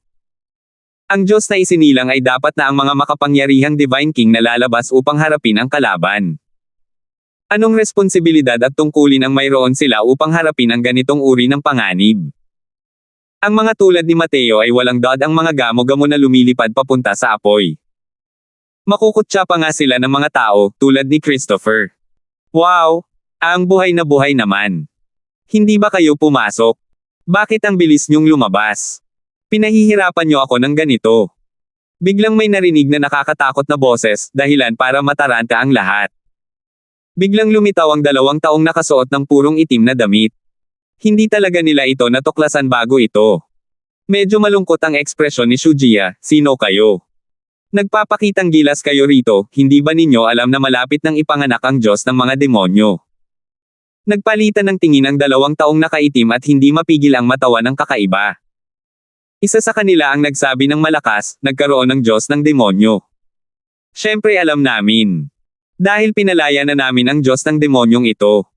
Pagkasabi niya ng mga salitang iyon, biglang nagbago ang mga mukha ng lahat. Hindi nakakapagtaka na sinabi ni Mateo na may lihim na motibo ang isang tao. Lumalabas na tama nga ang sinabi niya. Nako, kahit medyo mahina ang lakas mo, dahil sa dugo ni Lord Fingod, halos hindi na sapat. Noong una, ang pagpapadala ninyo ng inyong mga sarili ang nakatulong para makaiwas sa amin sa gulo. Ngayon, personal na lang namin kayong magagawa at ipadala kayo rito, sabi ng isa pang lalaki na may kakaibang tawa. Sino ba kayo? Bakit ninyo gustong gawin ang ganitong uri ng bagay na nagtataksil sa sangkatauhan? Tanong ni Shujia. Kung gayon, maaari nyo kaming tawaging mga banal na tagasunod. Sige, sumuko kayo ng walang pagtutol. Malamig na sabi ng isa sa kanila. Nang sumugod si Mateo at ang iba pa sa kailaliman ng lupa, sila ay namangha sa eksenang nasa harap nila. Sa ilalim ng lupa ay isang napakalaking yungib. Sa oras na ito, sa loob ng buong yungib ay puno ng malademonyong chi. Silangan, timog, kanluran, hilaga, at gitnang. Lahat ng 5 posisyon ay may 5 altar ng sakripisyo na hindi alam kung sino. Sa sandaling ito, ang mga zombie na iyon ay naglalakad patungo sa lugar na napapalibutan ng mga altar ng sakripisyo ng walang pakialam sa kanilang buhay. Diretso silang pino at naging ulap ng ambon ng dugo, pagkatapos ay direktang hinihigop ng altar ng sakripisyo sa gitna. Kapatid na Crosswell, bakit sumusugod ang mga zombie na ito sa loob ng walang pakialam sa kanilang buhay? Labis na nagulat si Junsheng. Ang mga zombie na ito ay orihinal na artificial na pino. Lahat sila ay kontrolado ng mga tao, mahinahong sabi ni Mateo. Ano? Ang mga zombie na ito ay artificial na pino. Ito. Ilang buhay ang kailangang patayin nito. Hindi kaya't walang pakialam ang lahat ng mga banal na lupain na iyon. Labis na nagulat si Junsheng dito. Ang bilang ng mga zombie sa ilalim ng lupa rito ay malamang mahigit 100 milyon. Para mapino ang napakaraming zombie, hindi ba't kailangan nitong pumatay ng ganito karaming tao? Anong klaseng paksayon ang makakagawa nito ng ganito kalaki? Ang mga martial artists sa ilalim ng tier 6 na ay walang kwenta sa Divine Realm. Hanggat ginagawa ito ng palihim, ang pagkolekta ng halagang ito ay hindi isang mahirap na bagay. Nagtataka lang ako, kung anong uri ng puwersa ang makakagawa nito nang hindi nalalaman ng mga Diyos at multo, sabi ni Mateo nang may malungkot na ekspresyon. Mula sa pagkawasak ng Medicine King Hall hanggang sa iba't ibang uri ng kakaibang insidente na nangyayari sa Divine Realm, hanggang sa unparalleled ancient Finsilang Grand Array na ito sa kasalukuyan, ang Divine Realm na kalmado sa ibabaw ay malamang na matagal nang umaalon. Masyado lang talagang malalim ang itinatago ng pangkat na ito. Hindi pa alam ng lahat ang tungkol sa pag-iral nito. Ito. Kung gayon ay papanoorin na lang natin silang mag-alay ng sakripisyo ng walang pakialam. Walang gana na sabi ni Junsheng. Dahil sa dami ng mga zombie na ito, hindi nila kayang patayin lahat. Pagkatapos mamatay ng mga tao, magsasama-sama ang masasamang chi. At ang lugar na ito ng matinding lupain ng yin ay puno ng makapangyarihang matinding yin chi. Kayang pagsamahin ng mga zombie na ito ang dalawang uri ng chi na ito tungo sa masasamang yin chi. Ang kinakaing-unti-unting katangian ng masamang yin chi ay napakalakas. Ang paggamit nito upang sirain ang mga hanay ng mga armas ang pinakaangkop. Kahit na ang Unparalleled Ancient Fiend Sealing Grand Array ay isang sinaunang top-tier Grand Array, kasabay ng paglipas ng panahon, ang kapangyarihan nito ay lubos nang nabawasan. Dagdag pa sa pagguho ng masasamang yin chi na ito, sa ilalim ng sabay-sabay na atake mula sa Fiend God sa loob at labas, ang malaking hanay ay halos gumuho na. Umiling si Mateo at sinabing, huli na ang lahat.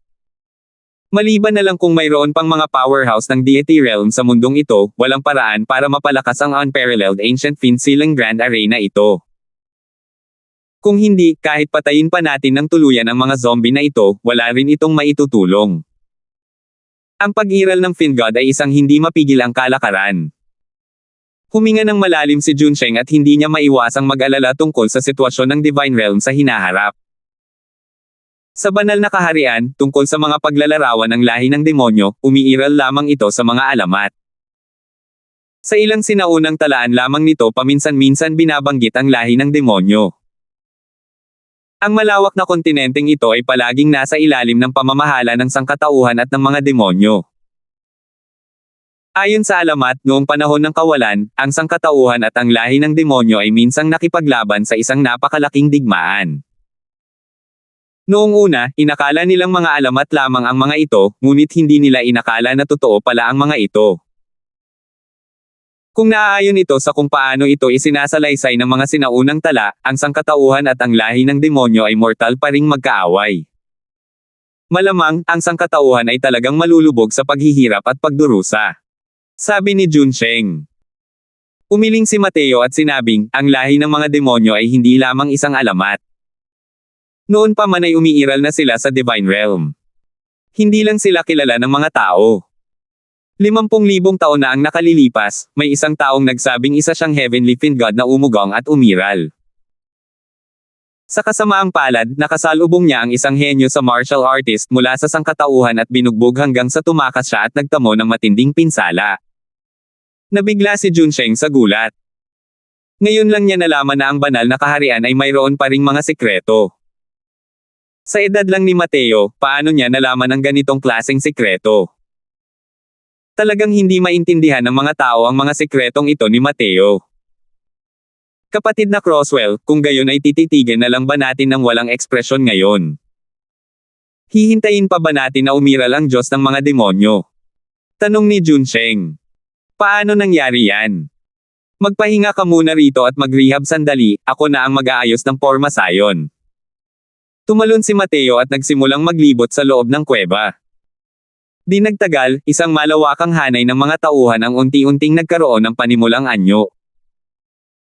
Nang makita ni Junsheng ang pangunahing anyo ng array formation na ito, hindi napigilan ng kanyang ekspresyon ang bahagyang pagbabago, at tinanong niya si Samuel, Elder Wu, maaari kayang ang array formation na ito na inilalatag ni Brother Crosswell ay ang hindi isiniwalat na sekreto ng Crimson Afterglow. Paano naging ganito kakomplikado ang isang simpleng tier 6 na array formation? 839. Umiling si Samuel ng walang ekspresyon at sinabing, hindi ko pa nakikita ang ganitong tier 6 na array formation dati. Pero ang array formation na ito ay nagbibigay sa puso ko ng pakiramdam ng mabilis na pagtibok. Ganito rin ang nararamdaman ni Junsheng at sinabing, oo nga. Kahit na mas mataas ako sa kanya bilang isang major realm, pakiramdam ko kung papasok ako sa array formation na ito, malamang na hindi na ako makakalabas muli. Hindi ko talaga inaasahan na si Brother Crosswell pala ay may ganito kataas na mga nagawa sa Tao of Array Formations. Ang array formation na ito na inilatag ni Mateo ay siyang pinakamahalagang nagawa niya sa formations path sa kasalukuyan, ang Ozuric Confounding Formation. Kasabay ng pagtaas ng cultivation, kaya nang ganap na may handa ni Mateo ang array formation na ito. Noong nasa si Transformation Realm pa siya, hinarang niya ang buong atake ng Purple Mansion Sect sa pamamagitan ng pag-asa sa array formation na ito, kung saan ginagampanan niya ang mga late-stage Soul Sea expert ng Purple Mansion Sect sa kanyang palad. Ngayon, alam na ng Diyos kung ilang beses nang mas malakas si Mateo kaysa noon. Hindi na mababanggit ng sabay-sabay ang natural na pagkakaayos ng mga hanay. Ang array formation na ito ang isa rin sa kanyang mga nakamamatay na kagamitan sa formations path. Ang itinayo ni Mateo noon ay ang greater confounding formation lamang na walang kakayahan bilang isang killing formation. Pero ngayon, kayanan ni Mateo na isama ang killing formation sa loob at kayanan niyang ilabas ang array formation na ito hanggang sa limitasyon. Kung tungkol sa kung mapipigilan ba nito ang Fiend God o hindi, hindi pa iyon alam. Kasunod ng paglipas ng panahon, ang malademonyong chi sa kuweba ay lalong lumakas. Ang nakakatakot na presyon na iyon ay nagparamdam sa lahat na gusto ng tumakas. Sa altar na iyon sa gitna, sumabog ang malademonyong chi na parang bulkan na naging dahilan upang manginig ang buong kuweba. Sa sandaling iyon, natapos na rin ni Mateo ang pag-aayos ng forma sayon. Nang mga oras na iyon ay labis na siyang napagod. Habang inihahanda ang hanay na ito hanggang sa huli, gumamit siya ng napakalaking pisikal na lakas at mental na lakas. Uminom siya agad ng ilang medicinal pills at nagsimulang mabawi ang kanyang lakas. Ugong. Isang napakalaking pagyanig ang umalangaw-ngaw sa buong kuweba. Biglang iminulat ni Mateo ang dalawang mata at sinabi ng may seryosong ekspresyon, malapit na. Naging takot ang ekspresyon ng lahat, habang nakatingin sa altar na handog sa gitna ng hindi inililipat ang kanilang mga tingin. Hindi mabilang na itim na gas ang bumulwak palabas, at sa wakas ay namuo upang bumuo ng isang napakasamang itim na anino. Hahaha. Ilang 10,000 taon na ba ang nakalipas? Sa wakas ay nakalaya na ang upuang ito. Mga sumpaman, kumanda kayong tanggapin ang puot ng upuang ito. Yee! May mga maliliit na fries pa rin dito. Hindi ko inaasahan na pagkatapos lumabas, may mga taong nagkukusa na ihatid ang kanilang mga sarili sa pintuan para maging kakanin ng dugo ng upuang ito.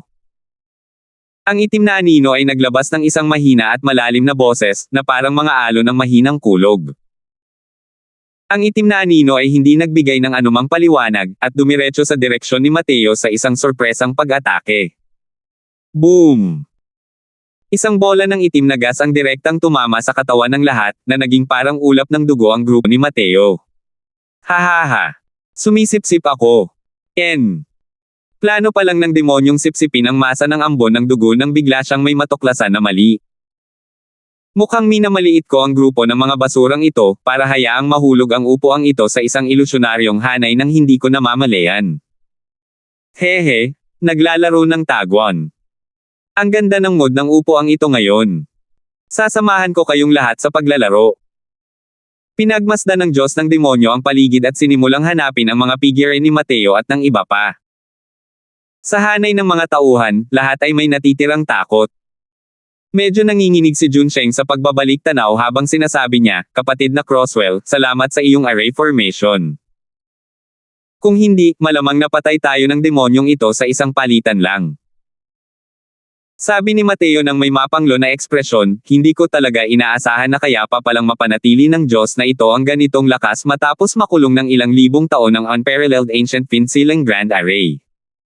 Gaano ba siya kalakas noong panahon niya?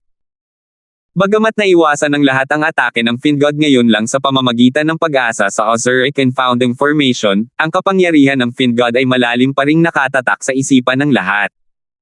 Kapatid na Crosswell, ano na ang dapat nating gawin ngayon? Tanong ni Junsheng. Maya-maya, lahat kayo, makinig kayo sa aking kaayusan. Ako ang gagawa ng paraan para makontrol ang array formation at patuloy na gagamitin ang lakas ng Fiend God na iyon. Naiintindihan nyo ba? Si Mateo ang nagsagawa ng mga pagsasaayos para sa bawat tao. Ang panghihiram sa katotohanan at panlilinlang ng hanay ay maaaring magdulot ng limitasyon sa paggamit ng kanilang lakas. Boom! Muling winasak ng Diyos ng demonyo ang isang ilusyon gamit ang isang atake. Chi! Isang atake ang lumabas mula sa kawalan, dumadagandong diretso patungo sa Diyos ng mga demonyo. Ngunit marahang kumaway lamang ang Fiend God at direktang pinuksa ang ataking iyon. Ang kawalan ng pisikal na katawan ay talagang nakakaabala. Mukhang kailangan ko pa ring agawin muna ang katawan ng tao. Ang sumpaman na The West Absolute Heaven na iyon, ginamit niya pa rin ang Vast Heaven Steel para sirain ang pisikal kong katawan. Mabagal na sabi ng Fiend God. Patuloy na kumakalat ang mga atake ni na Mateo at mga kasama sa paligid. Ngunit ang mga ataking ito ay hindi makapagdulot ng anumang banta sa Fiend God. Pinatay niya ang mga pag-ataking ito gamit lamang ang isang pagkumpas ng kanyang kamay. Hindi mahalaga kung ito ay mga atake ng martial artist ng Heaven Enlightenment Realm o mga atake ng martial artist ng Faceless Realm. Nag-aalborotong tubig baha. Matapos ang sunod-sunod na pag-atake, isang walang kapantay na makapangyarihang atake ang tumago sa kawalan, at bumagsak ng mabigat sa katawan ng Fiend God. ARGHHH. Malungkot na sigaw ng halimaw, habang lumilipad paatras ang katawan. Matapos ang sunod-sunod na walang habas na pambobomba, sa wakas ay nagtagumpay ang plano ni Mateo. Napakagaling. Akala ko pa nga walang tatalo sa lalaking ito. Lumalabas na magkakasugat din pala siya. Ang atake pa rin ni Lord Black Flood Dragon ang makapangyarihan. Kahit ako, natatakot kapag nakikita ko ang galaw na ito. Ang Diyos na nagdurusa sa ataking ito, malubha siyang masusugatan kung hindi man mamatay, tama ba? Tunay ngang mahimalang ang array formation ni Young Lord Crosswell, na nagawa niyang hayaang dumaan ang mga atake sa kawalan at direktang umatake sa pangunahing katawan ng Fiend God. Ang karamihan ng mga martial artist ay labis na nasasabik na makita ang tagumpay ng atake ni Blackwind. Pero seryosong sabi ni Mateo, maaga pa. Kung napakadaling kalabanan ng Diyos ng mga demonyo, hindi ito magiging Diyos ng mga demonyo. Sa lakas ng isang pangunahing sinaunang kapangyarihan, masusupol lang siya nito rito. Paano siya magiging napakadaling alagaan? Hindi pa humihina ang boses ni Mateo nang umalangaw-ngaw ang sunod-sunod na malalakas na pagyanig. Talagang nanginginig ang buong hukbo. Mga maliliit na tra, binabati kita. Matagumpay mong nagalit ang upuang ito. Kahit ang unparalleled ancient Fiend-Sealing Grand Array ay hindi kayang bitagin ang upuang ito.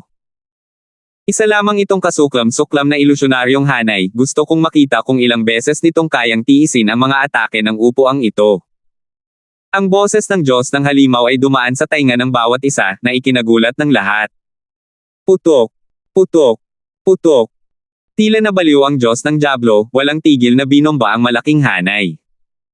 At ang Ozuric Founding Formation ay nagsimulang manginig ng matindi sa ilalim ng kanyang mga pag-atake. Hindi maganda, kung hahayaan natin siyang magpatuloy sa pag-atake ng ganito, ang malaking hanay ay malalampasan din sa kalaunan. Sabi ni Mateo nang may seryosong tingin. Ito pa rin ang unang pagkakataon na nakatagpo si Mateo ng ganito kahirap na kalaban. Kahit ang Ozuric Founding Formation ay hindi siya nahuli. Mabuti na lang at ang lakas ng Diyos na ito ay nanghina na dahil matagal na pagkakaselyo. Kung hindi, malamang ay kaya niyang sirain ang Ozuric Founding Formation sa pamamagitan lamang ng pagkumpas ng kanyang kamay. Ano ang gagawin, Kuya Crosswell? Kapag nalusutin na natin ang malaking hanay, wala na tayong anumang hadlang. Tunay na kakilakilabot ang Diyos na ito. Malamang. Hindi tayo ang makakatapat niya. Sa pamamagitan ng isang ikot ng pagsisiyasat, matagal nang nakita ng mga martial artist na ito ang kapangyarihan ng Fiend God. Habang nakaharap ng harapan ng Diyosa, medyo nakaramdam sila ng takot sa pag-iisip pa lamang tungkol dito. Nagngingit-ngit si Mateo at sinabing, ang Ozuric Founding Formation ay malamang na hindi na mapangalagaan pa. Dahil ganoon nga, hahayaan ko siyang masaksihan ang tunay na kakilakilabot na aspeto ng Ozuric Founding Formation. Pinalabas ni Mateo ang lahat mula sa array formation at tinipon ang lahat ng essence energy sa kanyang katawan para i-deploy ang array formation. Bigla na lang, kumislap ang buong Grand Array. Sa itaas ng kalawakan, hindi mabilang na mga ilaw ng espada ang talagang nagkumpol. Ano? Pinigil ng Fiend God ang kanyang mga pag-atake, walang kapantay na gulat habang nakatingin sa mga ilaw ng espada sa hangin. 840 po. Sa loob ng kawalan, napakaraming birtual na imahe ng espada ang nakalutang. Ito ang ikalimang yugto ng Supreme True Intent na ipinakita ni Mateo sa pamamagitan ng pagsasama ng kanyang Sword Intent sa Ozuric Founding Formation at paghiram ng kapangyarihan ng Grand Array. Ang Ozuric Founding Formation na ito, matapos itong pagbutihin ni Mateo, ay mas malakas pa kaysa sa orihinal na bersyon ng kapangyarihan ng Killing Formation. May matatalas na espadang nakasabit sa itaas, kahit ang isang taong kasing lakas ng Diyos ng halimaw ay namutla rin sa takot. Ozuric Founding Formation, napakaraming espada na tumatagos sa puso. Patayin. Umungol si Mateo, ang hindi mabilang na mahahabang espada ay tumago sa hindi mabilang na daloy ng liwanag sa malawak na hanay, sumusugod patungo sa makapangyarihang Diyos ng mga demonyo. Putok. Putok. Putok. Si Mateo mismo ay walang katapusang enerhiya ng asensya, ngunit ang malaking hanay ay mayroon. Sa isang iglap, nahugot ng Ozuric and Founding Formation ang enerhiya ng asensya sa loob ng lahat ng kristal ng Earth Essence. Hindi mo ari ang kapangyarihang iyon. Ang lugar na kinatatayuan ng Diyos ng Diablo ay agad na nawasak ng hindi mabilang na mga guhit ng liwanag ng espada, na nagpalabas ng mga ulap ng alikabok. Napakalakas. Tier 6 na Grand Array pa lang, ang kapangyarihang ito. Ay nakakatakot din, di ba? Bulong ni Junsheng. Nakakagulat ang eksenang ito, kaya hindi niya naisip kung napatay ba agad ang Fiend God, kundi ang pagkamangha sa lakas ng malaking hanay. Makapangyarihan ng batang Panginoong Crosswell. Nakakatakot na atake, walang paraan para mabuhay ang Diyos ng mga demonyo, di ba? Hahaha, anong kalokohan yang demonyong yan, sa tingin ko wala nang iba pa kundi ito. Hindi ba't bigla na lang siyang tinapos? Pagkatapos ng pagkabigla, ang mga martial artist ay labis na natuwa. Akala ko noong una ay darating na ang katapusan ng mundo, ngunit hindi ko inaasahan na ang Diyos na ito ay isa lamang pala itong walang iba. Hoy! Sus Mariosep!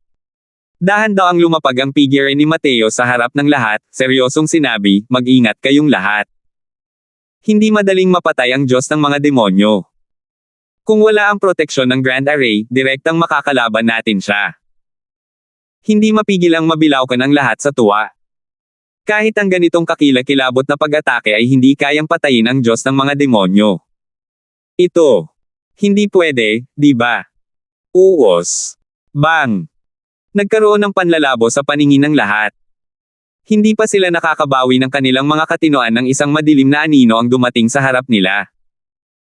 Isang guhit ng itim na liwanag ang direktang tumama sa katawan ng isang martial artist ng Heaven Enlightenment Realm. Agad siyang sumabog at naging ulap ng ambon ng dugo. Masyadong biglaan ang lahat ng ito. Medyo nagdududa pa rin ang lahat sa mga sinabi ni Mateo, at muling umatake ang Diyos ng mga demonyo. Dahil sa panangga ng Grand Array, isang martial artist ang agad na namatay sa panig ni Mateo. Namutla ang lahat sa takot at dali-daling umatras. Wala ring balak ang Diyos ng Diablo na sumunod. Sakam lang niyang hinigop ang ulap ng ambon ng dugo. Nagbago ang ekspresyon ni Mateo. Lumalakas na talaga ang aura ng Fiend God. Walang duda, ang ataking iyon kanina ay napatunayang epektibo. Ang aura ng Fiend God ay hamina ng malaki kumpara dati. Ngunit sa oras na ito, siya ay unti-unting gumagaling. Kaya pala talagang sipsipin ng lalaking ito ang diwa at dugo ng mga martial artist para makabawi ng lakas. Mag-ingat kayong lahat. Seryosong sabi ni Mateo. Kung ganito ang mangyayari, tiyak na walang muling lilito na mga nasawi sa panig ni Mateo. Kung hindi, lalakas ang Diyos ng mga demonyo sa labanan. Halimaw ba ang lalaking ito? Natiis niya ng husto ang isang nakakatakot na atake at sa totoo lang ay ayos lang siya. May isang taong nawala ng pag-asa. Ang kasalukuyang Diyos ng mga demonyo ay isang masa ng madilim na anino. Dalawang mata na lang ang natitira sa buong katawan niya na makikita. Pero sa sandaling ito, ang pares ng mga mata ng Diyos ng demonyo ay tumingin kay Mateo at ibinuka ang kanyang bibig upang sabihin, medyo interesante. Ang isang maliit na tier 6 na martial artist ay maaaring makapinsala sa upuang ito. Gayunpaman, kahit ang Dawist Absolute Heaven ay hindi kayang patayin ang upuang ito. Sa mga katulad mo lang, ang batang ito, ano ang magagawa mo sa akin? Lahat ay masunaring maging pagkain ng dugo ng upuang ito. Karangalan mo ito. Malungkot ang ekspresyon ni Mateo habang sinasabi niya, mga martial artist ng Faceless Realm, tulungan ninyo si Blackwind na maglunsad ng mga atake. Ang mga martial artist ng Heaven Enlightenment Realm ay sumusuporta gamit ang mga koordinadong aksyon sa tabi. Kakaiba ang bilis ng lalaking ito, mag-ingat kayo. Dahan daw ang tumango ang lahat, ang kanilang mga mukha ay may hindi masabi na kaseryosohan. Ang kapangyarihan ng Diyos ng Diablo ay higit pa sa kanilang imahinasyon. Kailangang malaman ng isa, ito pa rin ang estado matapos masilyuhan ang Fiend God ng hindi mabilang na taon. Hey! Mukhang hindi ka pa rin nawawala ng pag-asa. Kalimutan mo na yan, matutupad ng upuang ito ang mga hiling mo. Tumawa ng kakaiba ang Diyos ng halimaw at naglaho kasabay ng isang malakas na suntok. Mag-ingat ka. Biglang itinulak ni Mateo ang isang palad, itinulak palayo ang isang martial artist ng Heaven Enlightenment Realm. Isang itim na anino ang sumugod sa kinatatayuan niya. Dahil itinulak ni Mateo, sa wakas ay nakabawi ang martial artist na iyon at hindi sinasadyang pinagpawisan ng malamig. Maraming salamat, Batang Panginoong Crosswell. Medyo nauutol pa nga ang martial artist na iyon kapag nagsasalita. Halos matanggal na talaga siya sa trabaho niya ngayon. Kung hindi lang dahil sa ginawa ni Mateo, malamang pareho na ang resulta ng ginawa niya sa taong iyon kanina. Pinagmulang magnetic field. Hindi ko masabi na napakarami pala ng mga panlilinlang mo. Sabi ng Fingod, medyo nagulat. Ngayon lang, malinaw na magtatagumpay ito sa isang iglap. Sa mahalagang sandali, parang may humila sa kanya ng kaunti, dahilan para biglang bumagsak ang kanyang figure, at tumigil ang maliit na bahagi nito. Ganoon halos hindi naiwasan ng martial artist na iyon ang kanyang atake. Una ay ang Ozuric Founding Formation, pagkatapos ay ang Origin Magnetic Field. Ang Fingod ay nakaranas ng dalawang magkasunod na nakatagong pagkatalo sa kamay ng isang maliit na tier 6 na martial artist. Ito ang ikinagulat niya. Isa talaga itong Origin Magnetic Field. Nang marinig ang mga salita ng Diyos ng mga demonyo, hindi napigilan ng lahat na mapatingin kay Mateo sa gulat. Ang mga pamamaraan ng Batang Panginoong Crimson Afterglow na ito ay tunay na walang katapusan. Gamit ang Boundless Realm Cultivation, kaya niya talagang sumayaw na parang isang Fingod. Tunay na kahanga-hanga. Kung hindi dahil kay Mateo, malamang sa isang palitan lang, tuluyan silang malipol ng Fingod. Marami rin ang mga pamamaraan ni Lord Fingod. Kahit na napigilan mo ito ng napakaraming libu-libong taon, ang lakas mo ay napakalakas pa rin. Malamig na sabi ni Mateo. Hey, mukhang medyo naiintindihan mo pa rin ang upuang ito. Tama. Kung nasa abot kamay ko ang upuang ito, kayang-kaya kayong kurutin ng kalingkingan, ang grupo ng basurang ito, hanggang sa mamatay. Paano ko matitiis na maging mayabang ka sa harap ng upuang ito? Hindi babanggitin ng isang bayani ang kanyang mga nakaraang tagumpay. Hindi naman talaga tao sa panahong ito si Lord Fingod, mas mabuting matulog na lang ng walang hanggan sa lugar na ito. Nalungkot si Mateo, at agad na umapaw ang kanyang intensyong pumatay. Bahagyang natigilan ng Diyos ng demonyo nang makita ang sitwasyon at agad na humagalpak ng tawa at sinabing, hahaha, dahil lumabas na ang upuang ito, oras na para sa katapusan ng mundo ng iyong sangkatauhan. Ikaw, isang maliit na tier 6 na martial artist, ay gustong patayin ang upuang ito. Isang malaking kalokohan. Hindi mo ba alam na ang upuang ito ay may walang kamatayang katawan? Maliit na Panginoon, hindi ako naniniwala na mayroon talagang walang kamatayang katawan sa mundong ito. Ngayon, gusto kong subukan ito at tingnan. Blackwind, makikipag-ugnayan ako sa iyo gamit ang Origin Magnetic Field, sige. Opo, Guru. Sa ilalim ng utos ni Mateo, biglang lumaki ng ilang beses ang katawan ni Blackwind, ikinakaway ang kanyang mga kuko habang umaatake patungo sa Fingod. Iiwasan na sana ng Fingod nang muling lumitaw ang isang kakaibang force field na nagpaantala sa kanyang figure. Boom! Dumura ang puwersa ng palad ni Blackwind, agad na sumalpok sa Fingod. Umatras ang dalawang tao ng ilang hakbang. Sumakay kayong lahat. Seryosong sabi ni Mateo. Nang makita ang eksenang ito, nagising ang lahat, bawat isa ay may hawak na sandata at sumulong. Paminsan-minsan ay nakikialam si Mateo sa mga bakas ng Fingod gamit ang Origin Magnetic Field, na nagresulta sa pag-atake sa kanya sa harap at mula sa likuran. Sa isang iglap, matatag na ng ibabaw ang panig ni Mateo. Lalo na ang mga atake ni Blackwind na puno ng kapangyarihan. Kahit ang isang taong kasing lakas ng Fingod ay natalo hanggang sa mapasigaw din ito sa sakit. Sus Mariosep. Walang hiya ka, sinasamantala mo ang pagkakataong pinakamahina ang upuang ito para palihim na umatake. Anong kakayahan ang maituturing niyan? Sigaw ng Diyos ng mga demonyo. Salamat po at sinamahan ninyo ako, ingat lagi mga master.